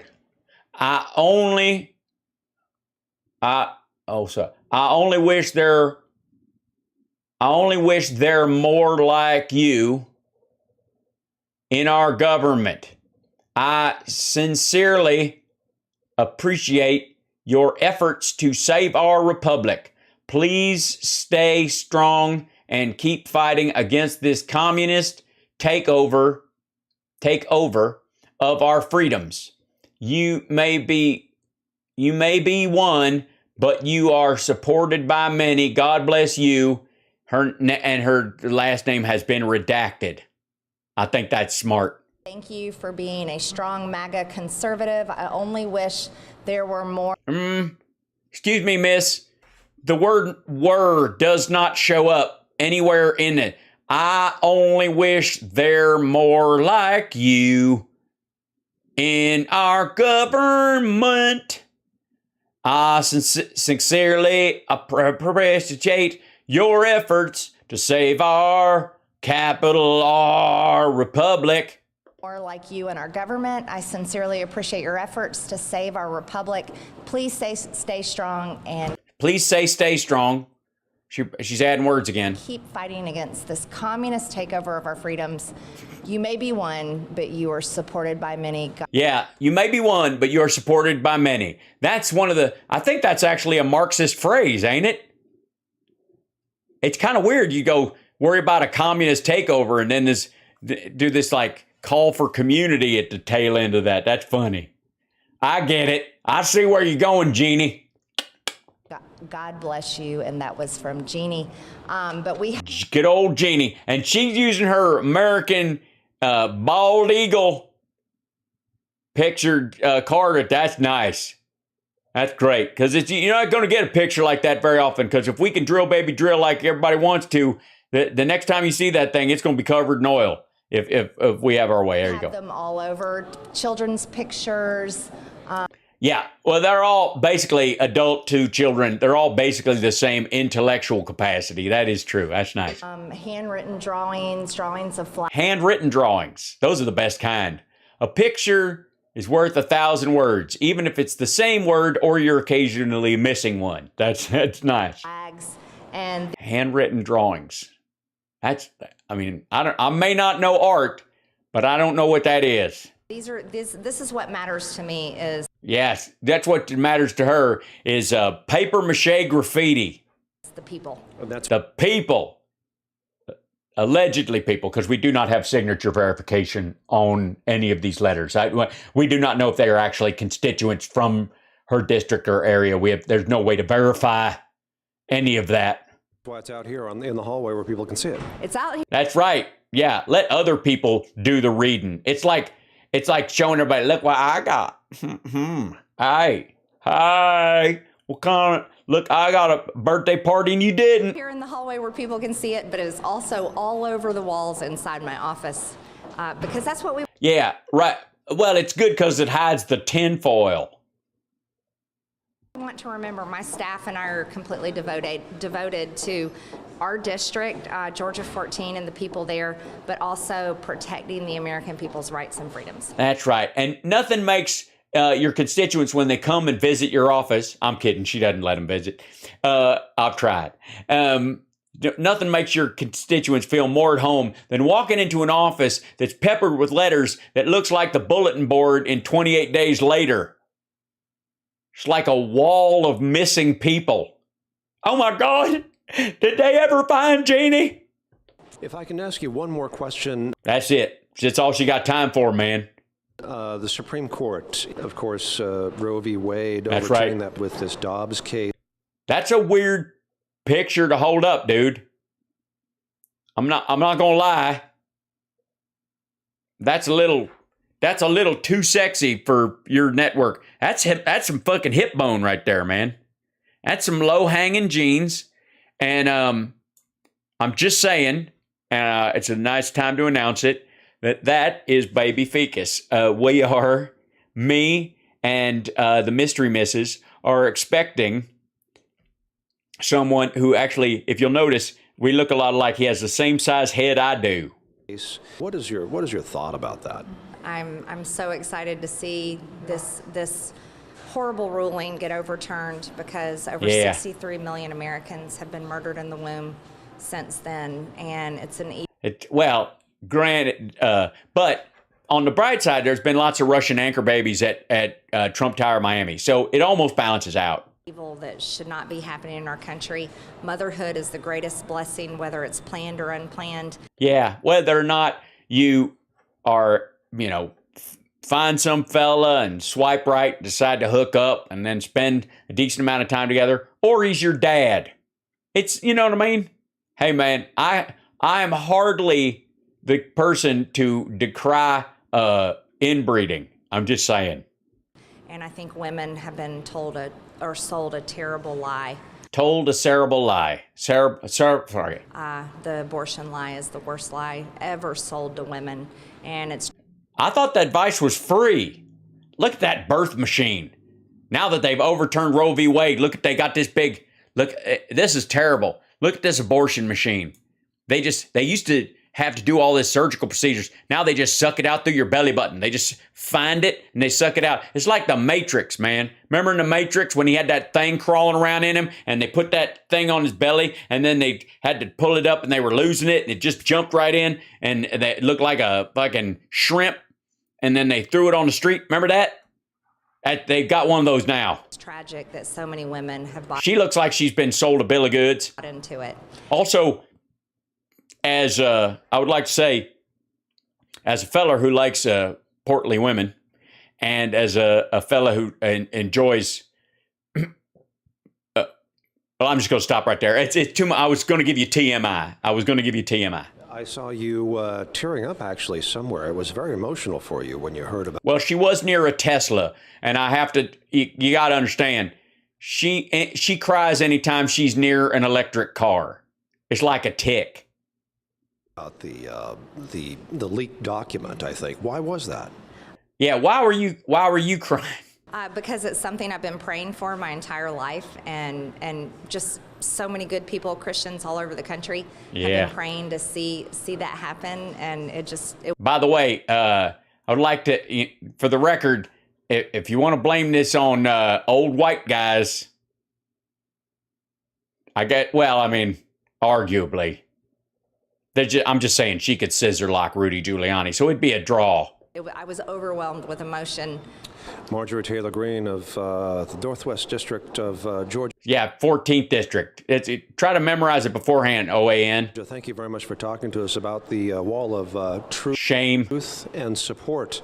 The wall of truth and support. I love that. It's good. I mean, as someone who has tried to keep a roof that's sagging up with mail, not a good plan. I'm just saying. Here in the Longworth House office building. Thank you so much, Sean. It's so nice. All our viewers. Oh, it's so good. Hey, there's a part 2. This dude was... Is this the same shit over and over again? Because they loaded it... this shit. People with reading difficulties. Now you're just rubbing it in. Orcam Read is the world's smartest digital reader. Shut up. Powered by Orcam's highly advanced computer. Oh, shut your hole. The device reads without any connection to the web and scans full pages of text with a click of a button. Fine solar system. Fine solar system. That's some scary shit. Also contains smaller I don't even know if that's good. The asteroid belt, which lies between the orbits of Mars and Jupiter. Oh my God, it's filling your head with bullshit. Buy now at Orcam.com. I'm not buying that fucking thing. You out of your mind? Marjorie Taylor Greene weighs in on the DOJ's handling of breaches of the U.S. Capitol building. So they sliced it up into 2 pieces. America's John Hines has more.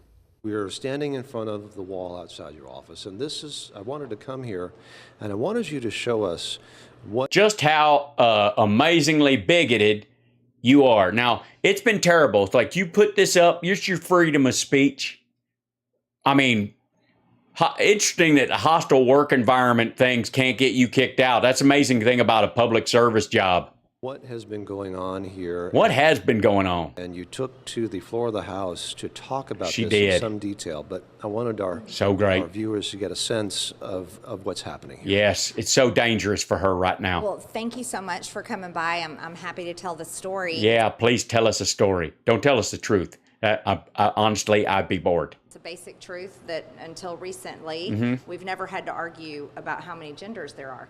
Well, I don't want to nitpick, but man and woman are kind of genders. Male and female is biological. So scientifically, you're talking about biological sex. That's male and female. That's animal stuff. Gender is about expression of those particular biological references, or you can even express against them if you want to. I thought I'd point that out before we move forward. Everyone knows there's only two, male and female. But since But two sexes, sure. But the other, you can have whatever gender, you can call yourself whatever the fuck you want. It's America. Put this sign up in response because I'm defending women's privacy, girls' bathrooms, women's sports. Okay. OAN, man, I don't know what's going on with you picking your stock footage, but I like it. I'm just saying. Keeping biological men out of our private places. Well, obviously you're not talking about at your gym. And they just don't belong in there. Racing in the dark. We are strangers. We're just racing in the dark. And that's what I was fighting on that bill about. Well, this sign has been attacked repeatedly. Oh my God. He should interview the sign. Is it okay? It just probably doesn't feel like talking right now. Since it went up in the hallway. Oh my God. I feel so scared for it. That sign, that poor sign. Signs everywhere. Signs blocking up the scenery, breaking my mind. Do this, don't do that. Can't you read the signs? Apparently not. But there happened to be a pattern that started with 7 of the different attacks. And 7 separate attacks. This is horrible. You're going to need a bigger poster board. The attacks were against my Christianity. Your Christianity. Okay. Citation needed, but we'll move ahead with the argument on the premise that you are one, and I will keep my snickering to a minimum. They were stickers that would go up on the sign. Stickers? Attacked with stickers. It was a drive-by stickering. Attacking me, mocking me, using Bible verses. So I had. Oh, I'm sorry. Mocking you using Bible verses. So you hired men with guns because you considered Bible verses violence. I think I'm having a stroke. I think that's actually happened. Had been reporting the issue to people with guns. Why don't y'all shoot these people? They are stickering up. This is costing me trips to Kinko's. House Sergeant at Arms and Capitol Police. Terrible. Asking for surveillance cameras. Surveillance, protect my sign. Because I didn't feel safe. I have many death threats against me. Look, nobody knows when they're going to go. And I and the dude who normally runs this show do not advocate violence of any kind. But let me tell you what. Ficus T. Jenkins must tell you right now that if I gotta go, I want to go covered in scratch and sniff stickers. Okay? I'm not going to spell out how the rest of it goes. But I'm just saying, if you could, let's say they just pass that thing on the Supreme Court that you can pick your way of dying if you get the death penalty. I want to be covered in scratch and sniff stickers. and then I want hound dogs sicked on me. I want them all to be bacon. Trust me, it's very exciting. Personally, threats against my family. Oh my God, protesters come into your office and just oh my God, look at her office full of protests. Look at these people. They're scary. That is some of the most hateful, violent muffin tops I've ever seen. Refuse to leave, right? Oh yeah, we've had all kinds of attacks. What? Hold on. She trying to tell me somebody went into the Capitol without permission and refused to leave? I call bullshit. So I was really concerned about who this person was because I knew they worked in the building. And sometimes I'm in here late at night and I may be here by myself and I don't feel safe. And so finally... Why not? That's why they came into the Capitol and refused to leave, because they work there and they don't have to leave if you just tell them to. House Sergeant at Arms put... There he is. There's the House Sergeant at Arms and his trusty sidekick Man Bun. Man Bun was sitting there. Now, I'm just saying, maybe the reason they ain't caught the person that has been fucking around with your poster and putting stickers on it is because they are surveilling farmland. Largely areas where they have giant wind turbines and rows of what I believe to be corn. That might be tobacco. I will need to see more information. I'm just saying these dudes are fucking around. They're just watching the farming channel. I had no idea that 4-H was tied to the Illuminati. Surveillance cameras. 6 days after the cameras were there, we were able to... Somebody spilled their green drink on the keyboard and all the evidence was wiped away. We almost had them. The Capitol Police caught the person on video, surveillance video. So they had it twice on camera. Oh my God. Are you still scared? And then they... Who was it? Issued... Who was it? An arrest warrant. And we have, right? Yes, and then we have this one. Oh my God, it's an arrest warrant. This is from the surveillance camera. Oh my God, this is terrible. Superior Court support affidavit support of arrest warrant. Defendant name Timothy Dwayne Hassan. Dates of offenses. Here he is walking by. He's putting a sticker on things. That son of a bitch. Look at him. Well, this is a vicious stickering person who was making some desecrating this sign right. He was desecrating it. He was decorating it. Actually, he thought it made it look nice. He was trying to do some improvements. Here, right? And so who is this person? Who is this guy? I know. I mean, his middle name's Dwayne. I like him already. His name is Timothy Dwayne Hassan. Yeah. Hear that, folks? Internet, do your thing. I was really surprised when I found out who it was because I expected it to be maybe an intern or a low-level staffer. Right. He's not, though, is he? No, he's not. He's not an intern or a low-level staffer. No, he's a chief of staff. He's a chief of staff to somebody. Like he's just who? Who's he work? Staff. Democrat. For who? Democrat, Jake Auchincloss. Jake Auchincloss.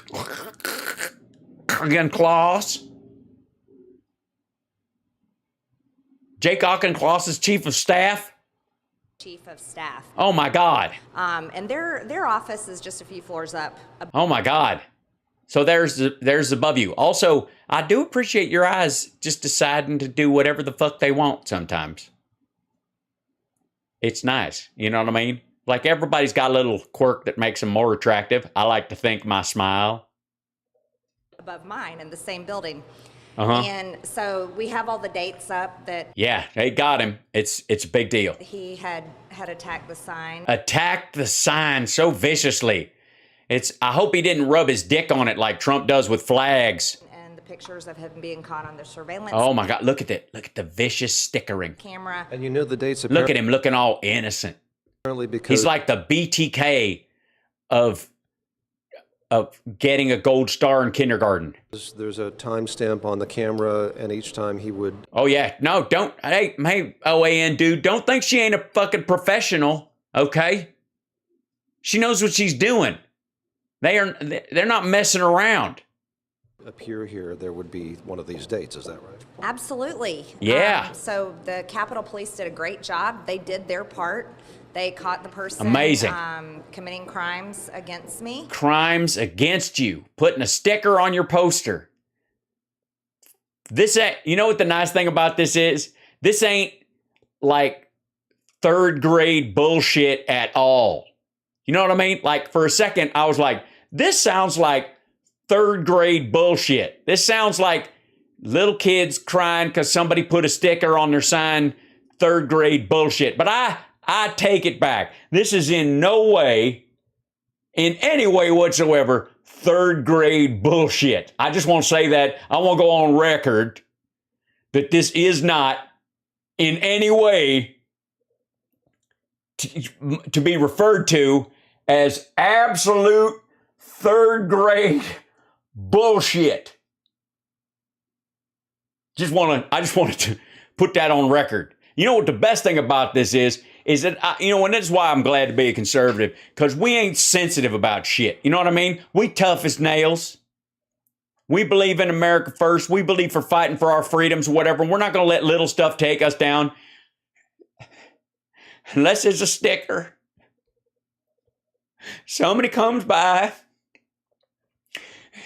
and just because your car is covered in Trump Rocks bumper stickers, and somebody comes by, they go to the store, and they buy a bunch of C's,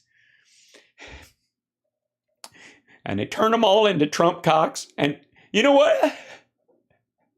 I ain't gonna let it get to me.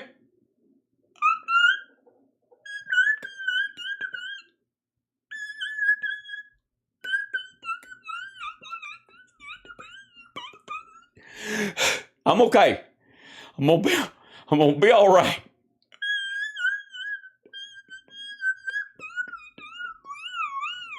Not gonna do it. Not gonna. Sorry. I'm sorry. It just takes me back to third fucking grade. They referred criminal charges to the Department of Justice. And what'd they do after the laughing stopped? And it's their job to prosecute, and the Department of Justice has declined to prosecute. What? No. No fucking way. How is any American safe in their own home, in their domiciles? How are they safe from third grade bullshit? If this can stand, what else is okay? Gun, murder, rape, fire, arson? Huh? You just come by and rape me with a blowtorch and then set fire to me and then steal my passwords to my Xbox account? Is that how it goes? I mean, this is a slippery slope. First it's stickers on my poster. Next thing you know, I'm in an alley rubber gloving it. Timothy Dwayne Hysom. Fucking Dwayne, you son of a bitch. T. Dwayne, you bastard. T. Dwayne Hysom. I'm glad they used his middle name like they do with serial killers so you can find his ass. Except Jeffrey Dahmer. I never understood that. I guess there ain't that many Jeffrey Dahmers, or they just all suck, so they didn't bother to do it. But, that's why you got that John Wayne Gacy. You got Timothy Dwayne Hysom. Sorry. That was a Freudian slip. Shit. Auchincloss's chief of staff. Auchincloss. And look, lady, you can't get me to say that name like more than 2 times. I'm gonna choke to death. You can't say Auchincloss. Jesus Christ, that sounds like a camp guard at Auschwitz. Congressman Auchincloss has refused to fire him. Oh my God. Even in the face of these amazing crimes and this third grade bullshit. So he still works in my office building, and I don't know how you're not peeing right now. I peed a little just you telling the story. And as far as I know, I feel threatened by him. As far as you know, you feel threatened. Well, tell you what, check back in with your feelings and let us know how it works out. Hold on. As far as I know, I feel like somebody's touching my chest. As far as I know, I need to floss. As far as I know. Far as you know, who the fuck does... What?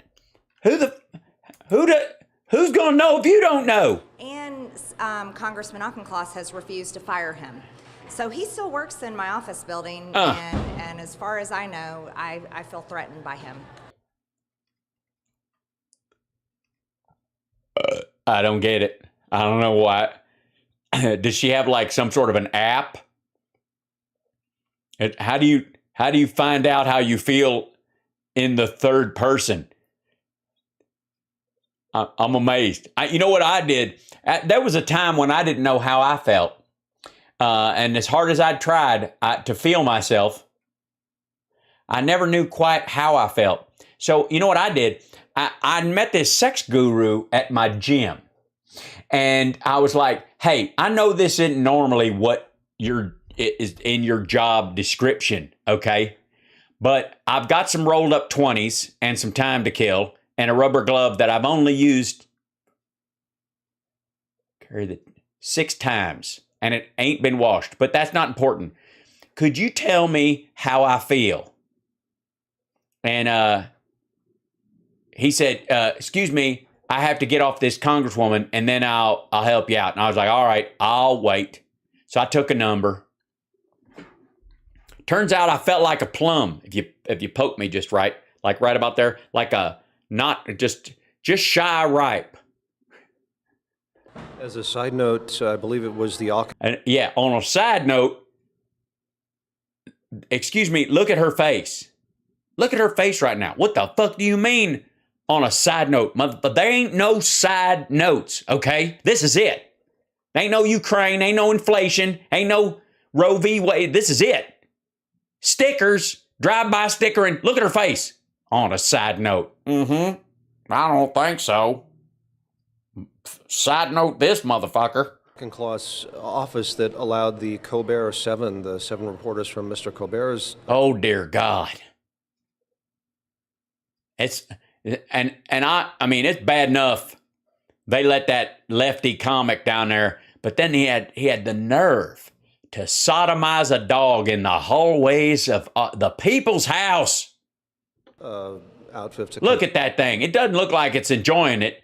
You look, I have often tried to use a cigar as a way of distracting myself from some rather uncomfortable situations, but I always thought it a bit weird when the thing that was going in your back looked like the thing coming out of your front. It's not a functional distraction, is what I'm saying.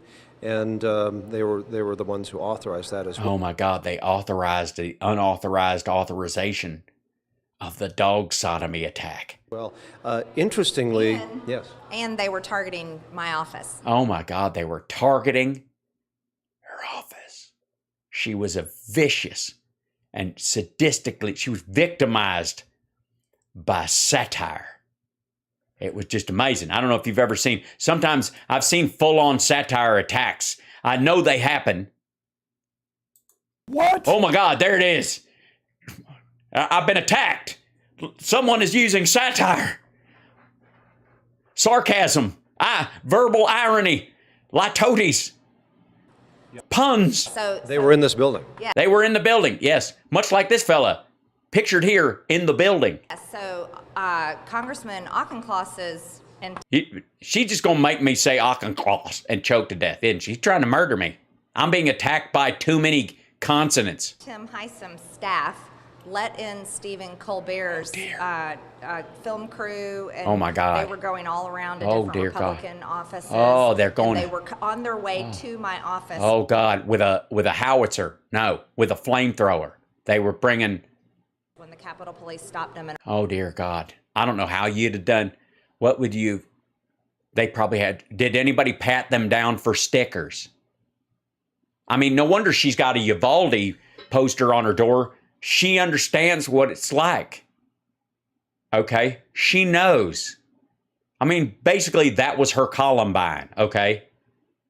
Triumph, the insult comic dog, might as well be an AR-15. And arrested them. So I'm not safe anywhere in these buildings. Yeah, I would. If I was you, I'd leave. I'd go out in the woods and just stay there. Wait for somebody to pick me up. And if nobody comes by nightfall, wait a little longer. Nancy Pelosi she refuses for me to have security. She refuses for you to have security. She did sign off on you wearing the Elvis jumpsuit though, and carrying a fake badge. Although she'll provide it for her Democrat female members whenever they have problems. What do you mean by problems? You mean like when their friend comes to town? I don't get any protection, so I don't Well, what about that fella? feel safe in here at all. I'm really You know, the place is surrounded by police. You know, I heard you back the blue. Maybe talk to one of them. thankful to the Capitol Police. I think a lot Yeah. of these guys are fantastic. They're great. I mean, some of them, I don't know if you've noticed. Is that a sticker on his arm? Oh, it's a patch. It's okay. It's like, you know what a patch is? It's basically like a professional sticker. It's just like They Live or the end of Invasion of the Body Snatchers. Like, hey, Capitol Police guy, and turns around, he's got a sticker on the end of his finger going, "Ah! Run for your life." By the way, it should not be lost on anyone that this woman is afraid of stickers. They did their job, but the Department of Justice will not prosecute. And now we know that their office and Oh my God. Tim Heisem, the people that work for him, Yeah. are responsible for letting people inside the Capitol complex when they shouldn't be in here. Oh, weird. They didn't happen to give them tours on January 5th or anything, because those people should be fucking locked up, anybody who did that. Am I right? Give me a high five there, Marge. Don't leave me hanging. You know what? Just do it with your face. Probably feel the same. All right. So, but a lot of security concerns here for... Yeah, a lot of secret security concerns around here. You know, like it's no secret that she needs security. It's more of an emotional kind of a security, but sure. For members and people who work in the building, potentially. Oh, terrible. I mean, imagine how, if there was imagine if one of the House members was a stamp collector, okay? How do you think they'd feel? All right? I'm sorry. Look, I don't know if y'all know this, but at one point, somebody tried to attack her with a color form set. And those things they don't even make them anymore. They're expensive. Somebody bought one off of eBay. Now, they're not permanent. They'll fall off if they heat up or dry up, but still. Yeah, a lot of security concerns. Congressman Marjorie Taylor Greene, and thank you very much for talking to us. Oh, that was weird. Just bail out at the tail end. Thank you. For all our viewers asking where One America News is heading in the future. Yeah, they're going off the air. Just so you know. Oh, did I blow the surprise? I'm sorry. My fault. Sorry. Hey, everybody, you're watching HAL, SPARKS, Mega Worldwide. I went over again, and I didn't even get through my other videos. That was too fun. I gotta... Can I do one more? I mean, you guys don't have to stick around. I just don't want to step on anybody's programming if it happens. But the most miserable man on the internet, Greg Kelly, had a go at Cassidy Hutchinson, a huge supporter of the president until he led an erection. Sorry, did I say erection? Hold on one second. No, that's apparently what Greg Kelly is thinking. look at her eyes. It's like he's on a little screen right over here. Stickergate. That's what we got to deal with it. Okay, so Kelly, yeah, this is of course he's going to go off about Ashley Babbitt and yada yada. But the title of this is Greg Kelly: People died and they don't give a damn. Greg Kelly rips liberals in the mainstream press for continuing to carry the water for the Biden administration after their disastrous policies led to another tragedy on the border.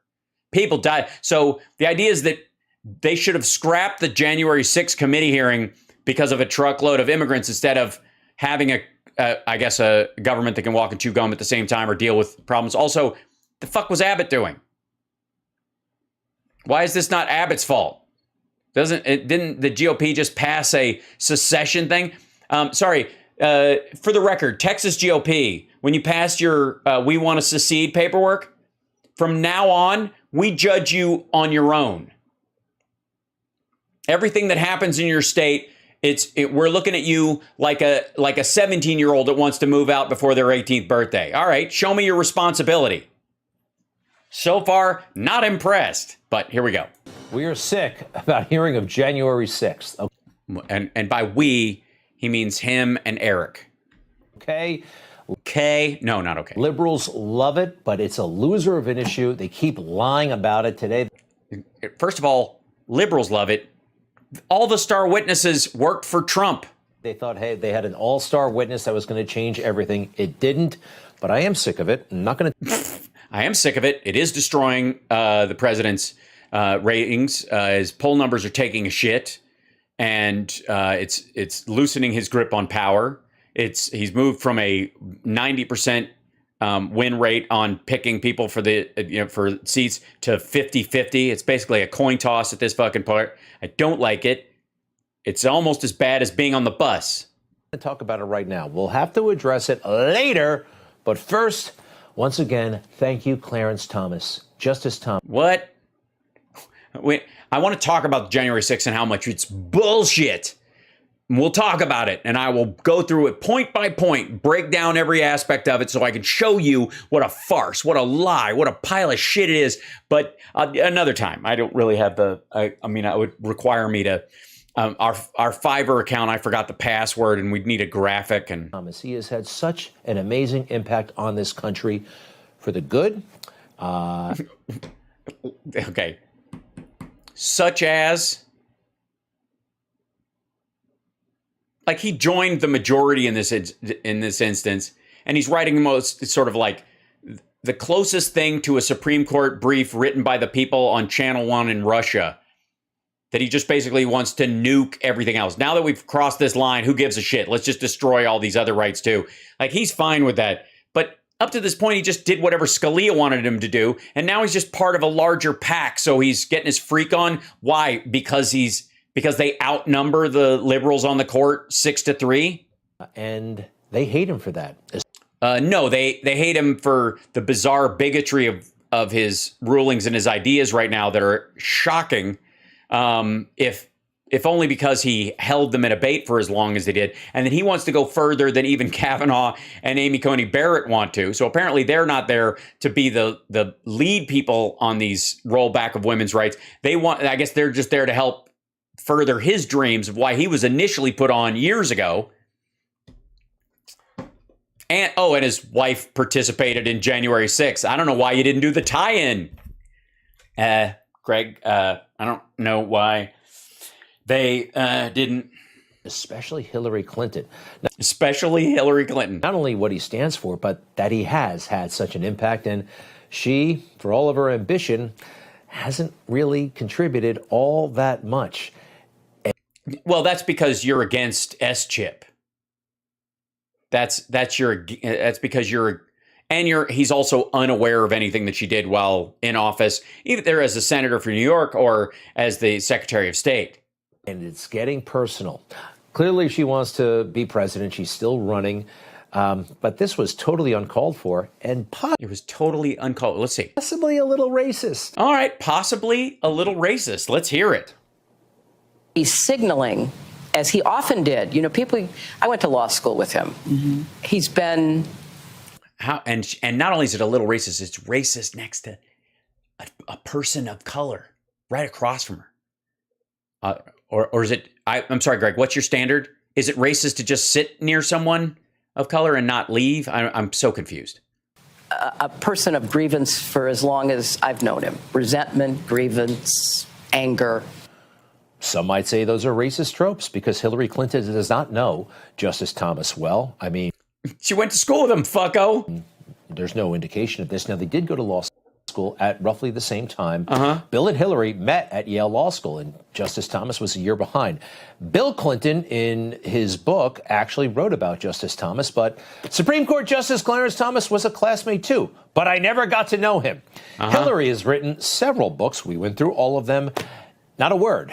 No mention of... Yeah, it wasn't important. Clarence Thomas. So I wonder how well they knew each other, but they were at Yale at the same time.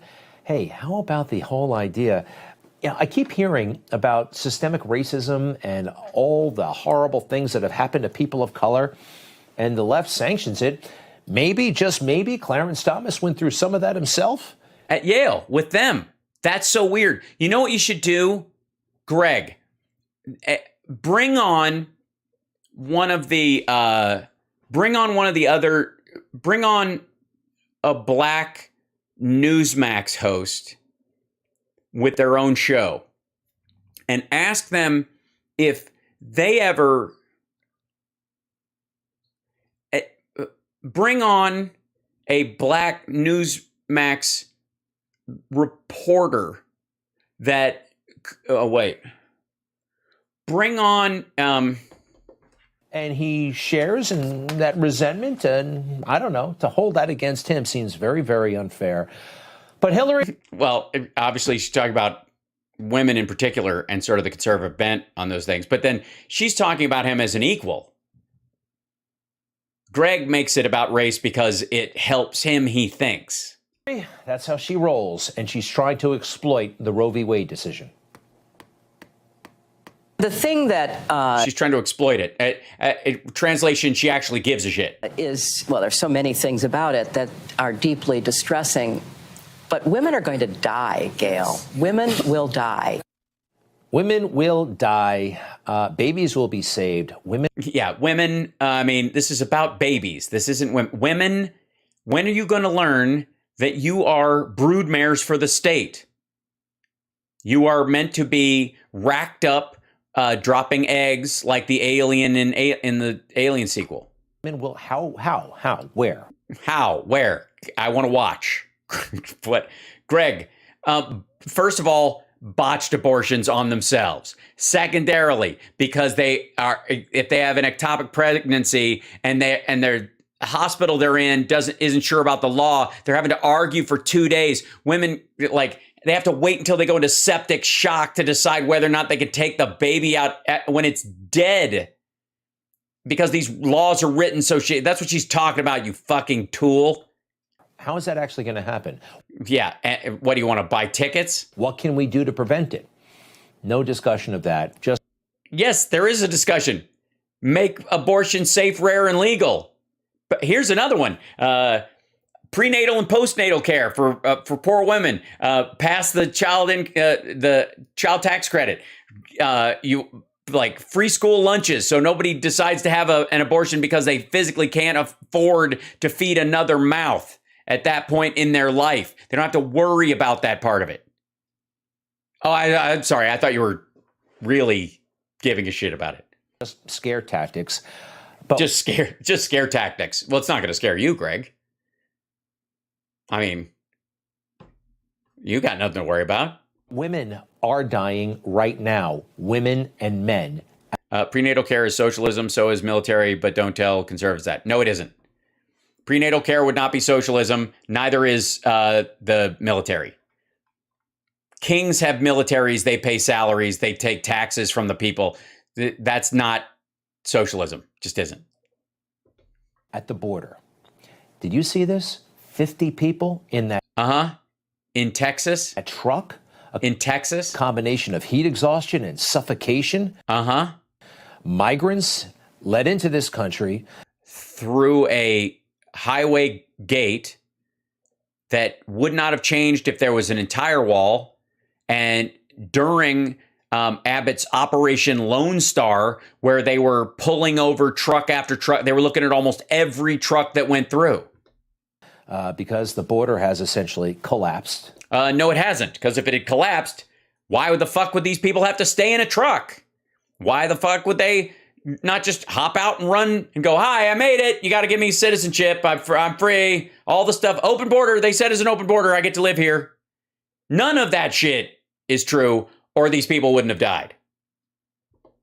We all know that. No, you don't. I don't even know what the fuck you're talking about. This is one of the weirdest pushes where they're trying to make this into something that helps them somehow, when ultimately, if these people could run across the border and the border was wide open and they didn't need any help doing it, they wouldn't have had to hide in a fucking truck. They drove through a checkpoint at the border in the back of a fucking big rig.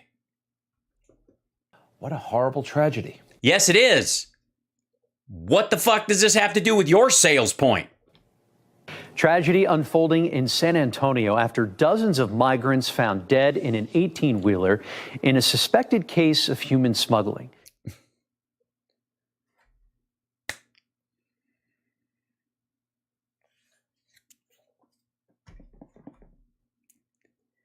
A suspected case of human smuggling. For fuck's sake. The migrants were found in a rural road on the southwest side of San Antonio. They were packed in the big rig in the summer heat, some of them children. Yeah. Greg, by the way, you're the dude always telling us that the people coming across the border are from 112 different countries. They're all terrorists. They work for cartels. It's MS-13. Don't give me any of that shit. Don't start feeling bad for these kids all of a sudden. Don't you do it, Greg. Don't you start pretending you give a rat's ass. And there's not much sympathy. What? Not much sympathy? What the fuck are you talking about? You mean around the office? You mean in San Antonio? There's not much discussion.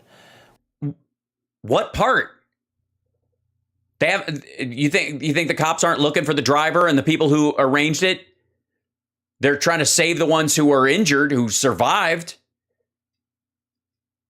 We hear all about these theoretical inconveniences that will happen, but theoretical inconveniences? The fuck are you talking about? Again, these people did not walk through a gap in Trump's unfinished wall. There's not much concern. What did the White House say about this? We're focused on them, on the facts, and holding the human strugglers who endangered vulnerable individuals for profits accountable. And we're focused on continuing our historic actions to disrupt dangerous smuggling networks, including through a new anti-smuggling campaign that just in the first 2 months resulted in over 1,800 arrests. Arguably, the Biden administration's focus on anti-human smuggling is one of the reasons why they're trying different things to get around it, because there's a desire for people to get into the country. There's a desire for that kind of labor. So as you tourniquet the normal ways that they would get in and you solve these problems, people find other ways to do it. And one of the ways that's going to happen in situations like this, and this is the first time I've heard of this in a big rig, but we've heard of other vehicles where people were effectively, dying of heat stroke and the like, over the years as they try to traverse rough territory and the like. This is what happens. But the fact of the matter is the border is closed, which is in part why you see people trying to make this dangerous journey. Minimal comment of... Minimal comment? So they're following the legal aspect of it. They're trying to work on human smuggling in particular, and they've done these things to disrupt it. They're continuing to work on this stuff, and the border is closed, which is why people are trying these even more desperate measures. They wouldn't need to take these desperate measures if the border was as open as you said it was. Nothing. Just pointing to their initiatives. The border is closed. Yeah, by the way, she didn't say it's nothing. You started the conversation at some point. Like, that quote is not. We didn't hear the question before, so you obviously sliced off some at the top. And first of all, I don't even know why I'm arguing this, because this asshole does not give a fuck. Are you kidding me? They're sweeping this under the rug. They're not sweeping it under the rug. What are you talking about? They didn't participate in it. Abbott's sweeping it under the rug. What are you talking about? DHS, Department of Homeland Security, ICE had no official statement. Nothing. What are they supposed to say? They found it. And by the way, no public statement. They all did. Hold on.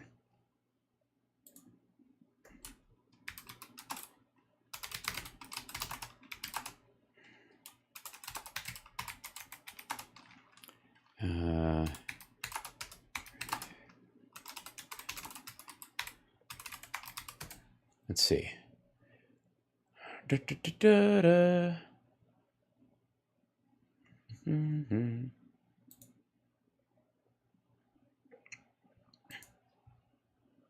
Let's see what we got so far.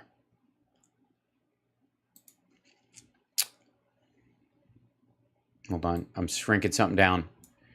I'm glad we're talking about this, but This isn't going to be one of the funnier ones, I'm guessing. Driver of San Antonio migrant truck allegedly tried to disguise himself as the victim. The latest. The alleged driver of a tractor trailer discovered in San Antonio, Texas, with dead and dying migrants tried to blend in with the victims when authorities arrived. Mexican immigration officials said Wednesday. The death toll from the truck discovered in a remote part of the city on Monday night also continued to rise, with 53 of the 67 people discovered inside now dead. Authorities announced it is believed to be the deadliest people smuggling tragedy in recent U.S. history.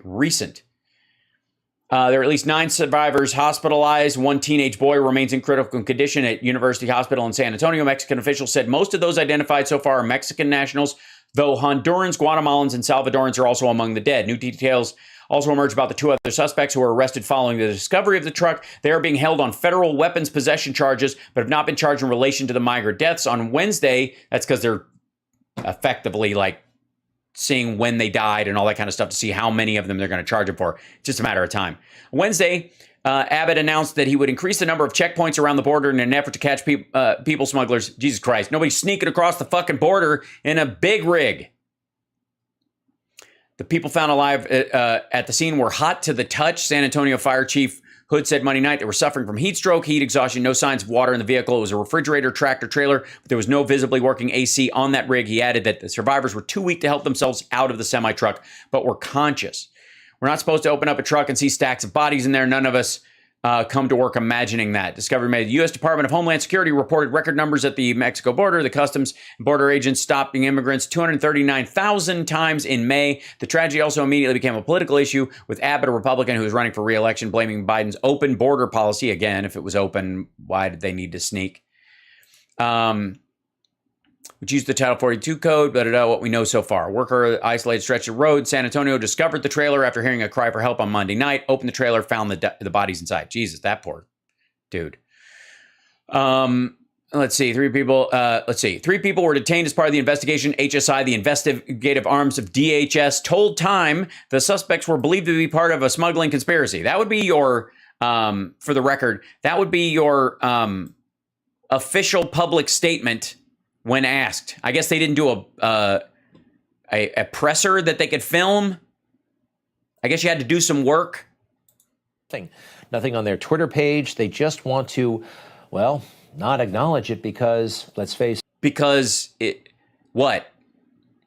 proves that it's hard to get across the border, that they're catching lots of people and they're getting increasingly desperate trying to get through, and it cuts against your fucking narrative. Joe Biden, this is on him. He pleaded with migrants to come to the border. Do you remember?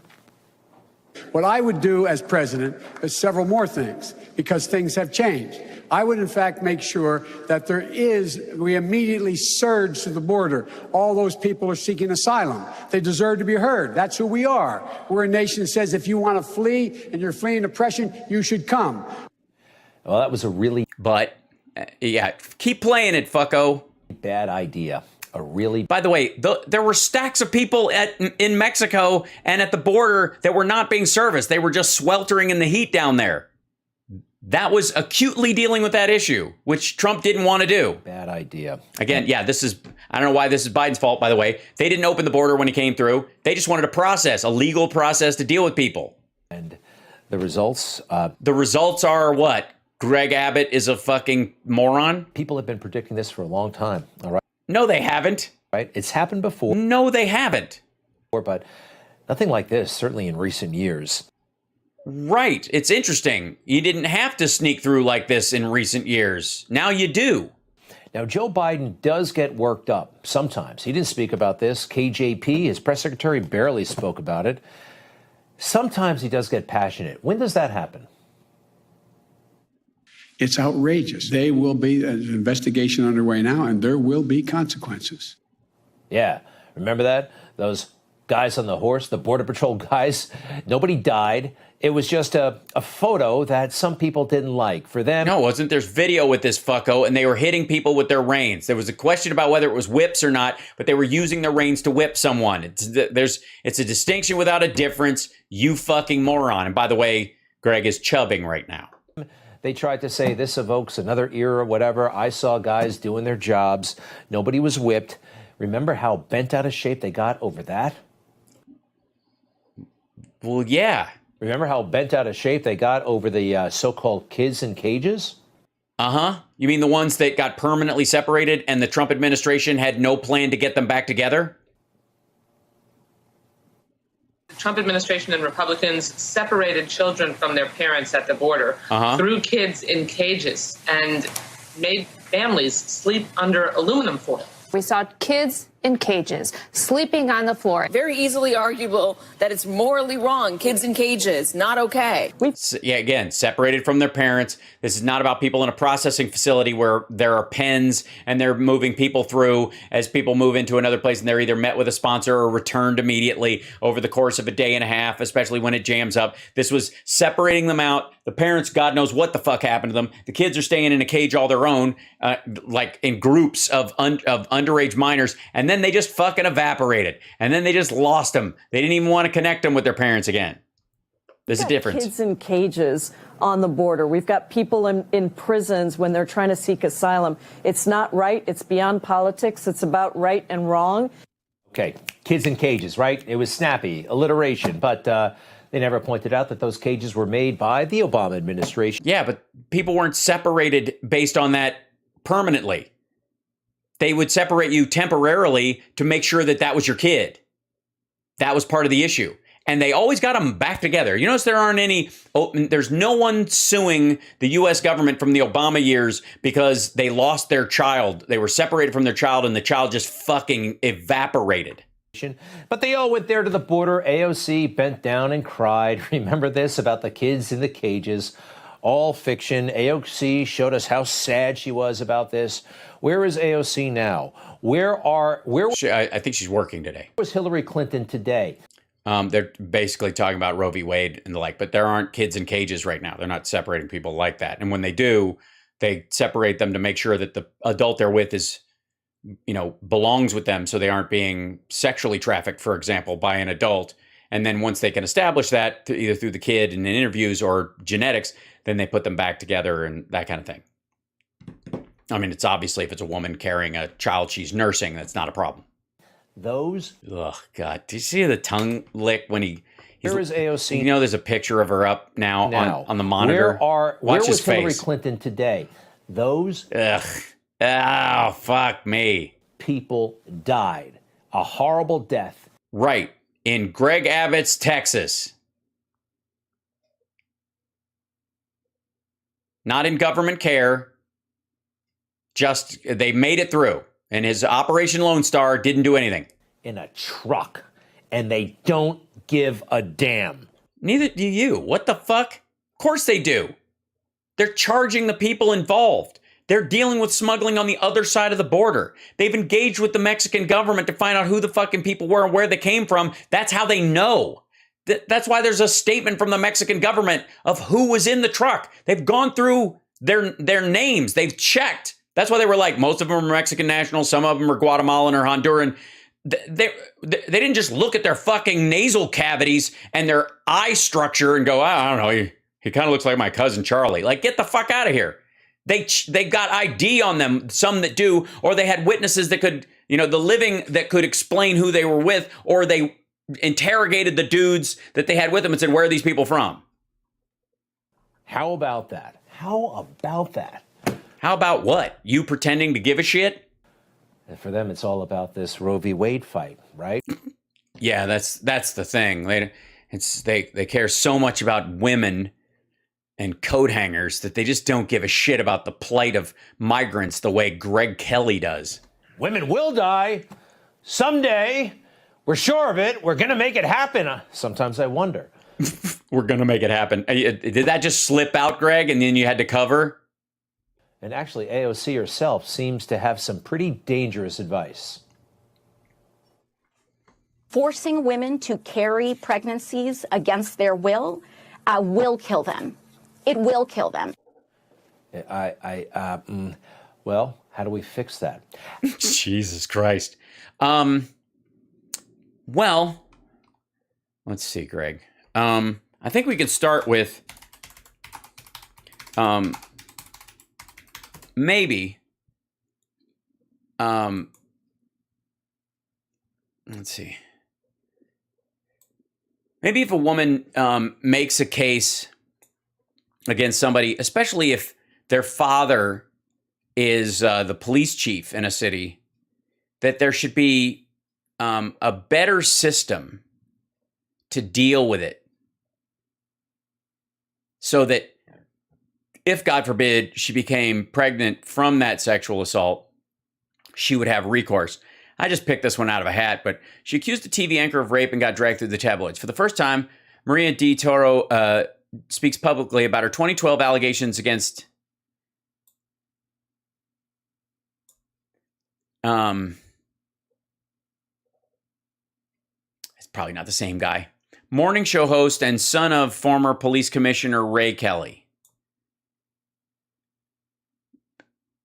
Might actually be the story. When Maria Di Toro walked into a New York Police Department precinct late one night in January 2012, she knew her story was, as she said, complicated. Nearly 4 months earlier, she had told officers one of the best-connected young men in New York had raped her. She didn't realize then what making an allegation would mean. 16 days after she reported it, her picture was on the front page of the New York Post with the headline, "Shady Lady." Had Di Toro met up with almost any other man that day in October 2011, she would never have landed on the Post's radar, much less its cover. Spokeswoman for the paper didn't respond to requests for comments for this story, but when she named Greg Kelly, morning show host at the Fox affiliate and son of the police commissioner, details of Di Toro's report almost immediately spilled into local news machine that pitted this unknown woman against a public figure with close ties to both media and law enforcement. In a recent series of interviews with BuzzFeed, Di Toro spoke openly for the first time about the experience. When her case initially went public, she declined reporters' offers to comment. She asked her family and friends, many barraged by calls and unexpected visits from reporters, to also refrain. The tabloids eventually moved on, but Di Toro didn't know how. She didn't know how, she said. After 2 gnawing years of following other high-profile rape cases and a city government regime change, she began considering what it would mean to tell her story publicly. She said she feels stronger today with the kind of durability she didn't have when the media beckoned before. Then she was playing defense, like when she begged the photographer who took her modeling headshots not to sell them after he called her to say the Post had made an offer. He sold them. I was really scared into submission. I felt that if I had to say anything to the press because I had already seen my own words in the police report twisted, I thought for sure if I gave them any interview on the phone, it was going to happen the same way. Di Toro, who met with the BuzzFeed in the living room of her small New York City apartment, knew why her story was so complicated. Fodder for people who believe women cry rape as an excuse for drunken mistakes. She knew she was complicated. One with a longtime boyfriend who had consensual sexually charged conversations with another man. But whoever she is and whatever she did, Di Toro's story is still one of the everyday encounters gone terribly wrong and of the brutal consequences for women, for people who level accusations against powerful public figures. And for the first time since the incident, she wanted to tell it. Not to a family member, friend, cop, or counselor, but to the people who may know her as Shady Lady.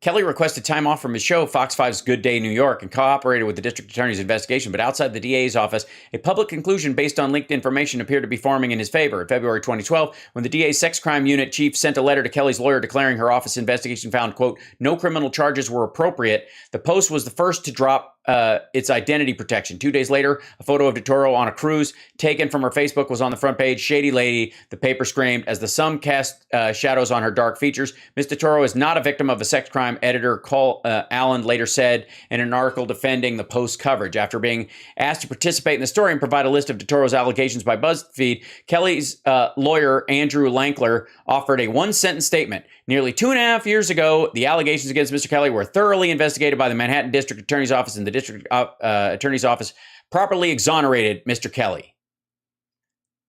Rape beauty could not remember sex with Kelly. And there he is. There's the dude.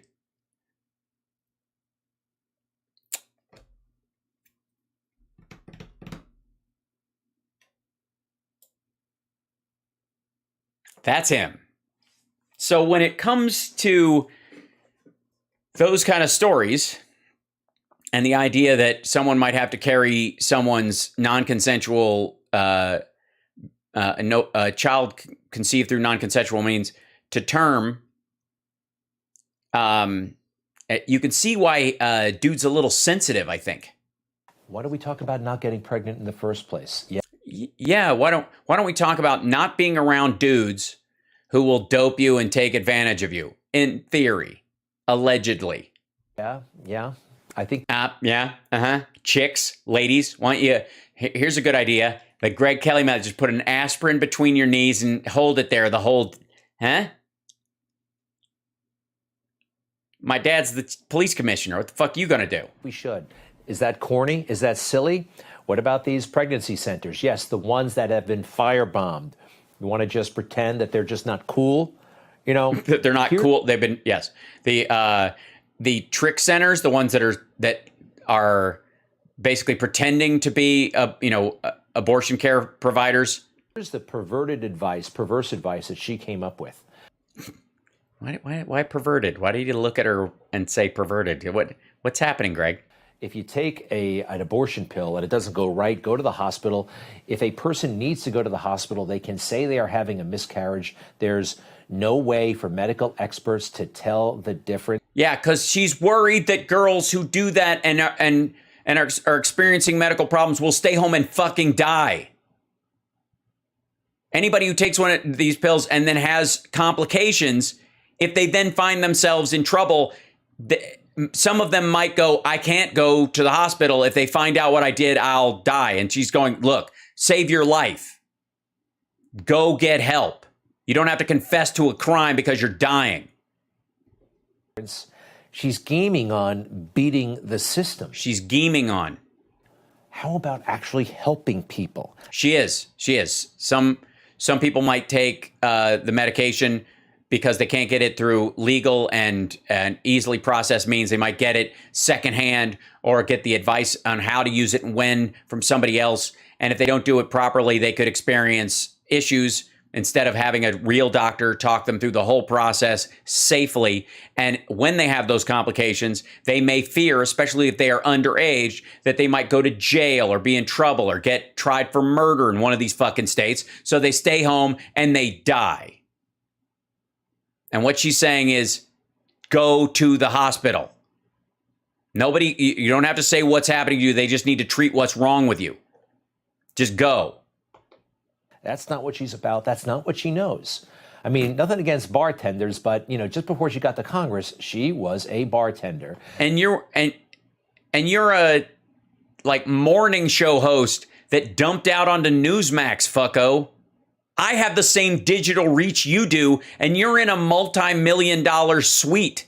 The building that is like Newsmax is a multi-million-dollar endeavor. And I have essentially the same production quality that they have.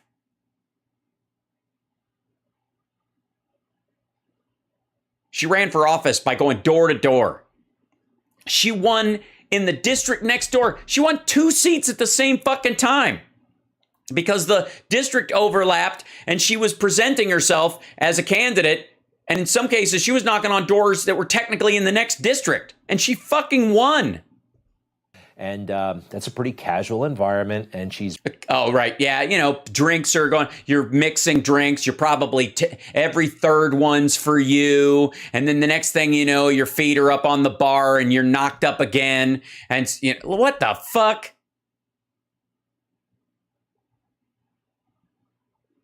Where does he think she works? Jesus Christ. First of all, it looks like a diner. It doesn't look like some crazy nightclub. He's bringing that casual approach to life. That casual approach, that laissez-faire, the kids today with their loose sex and their dungarees. To Congress. And she's not providing much. Not much at all. Oh, God, what a fucking creep. I know what you're thinking. He seems fine. He doesn't seem miserable or bloated or angry or he seems like the kind of guy that has dozens of friends. What could possibly go wrong? I literally, again, I wish that one was funnier, but I think it needed to be dealt with anyways. It was in the queue, and I just felt like we had to share that together. I apologize, but I will say that Greg Kelly doing everything within his power to hang on to the mantle of the most miserable man on the internet.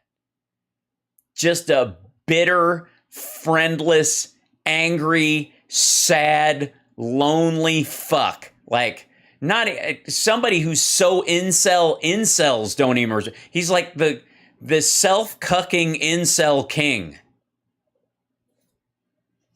And it just miserable. Right, AOC, get off my lawn. Jesus. Yeah, I feel dirty a little bit after that one, too. When do we get to name? No violence. Quit it.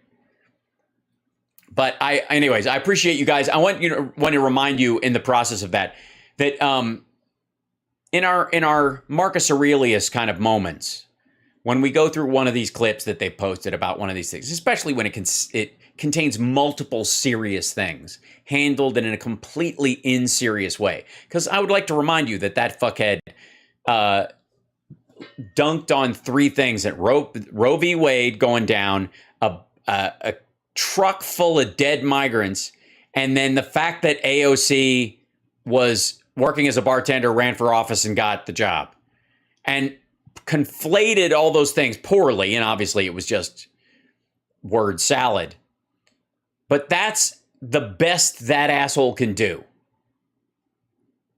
It's the one upside to this. He wins the 5 eggs, I think, personally. If we even have that option currently. If I can find, because I don't, let's see. Have a, nope, it's on the other one, isn't it? Yeah. Well, I have to get 5 eggs back up and running. It's a 3-hour show, I know. I gotta be on Liberal Dan's in a half an hour. But I like to remind you that yes, this guy exists. Yes, Newsmax exists. Yes, they've got funding and force, and they do. Occasionally they'll post something that will draw attention somehow or whatever. But quite frankly, they serve 2 awesome purposes. One, they water down the viewership of right-wing media. They don't add anything to the conversation any more than OAN or RSBN or Fox even, and they dampen the entire impact of that nonsense. And all of their stuff, all their segments or whatever, are so like franken worded together where they just they have no impact, no meaning. There's no moment of insight. There's not even that kind of like, oh yeah, he's mad like I'm mad shit. It doesn't even chart on that level. You know what I mean? Because that's you could argue that Rusty Trombone and Jimmy Dork, they like have an emotional resonance with some of the assholes that watch them, right? And so they serve a purpose for that. And so they can do a certain amount of damage through that resonance because they can motivate those people to act out in those ways and be shitty. That's not at all what happens on Newsmax. I swear, Newsmax is a waste of fucking time. Like it is, and they know it. That's one of the most amazing things. They just hired Greta Van Susteren and punted Greg Kelly to 10 p.m. It's beautiful. All right, I got to sign off because I got to be back on in a half an hour for. But I'm just audio on Liberal Dan's show, so I won't see you guys later. You can just hear me if you so choose to. Anyways, take care of yourself and take care of somebody else, and I will see you guys tomorrow afternoon. And the show tomorrow is at a regular time, by the way, 3:00.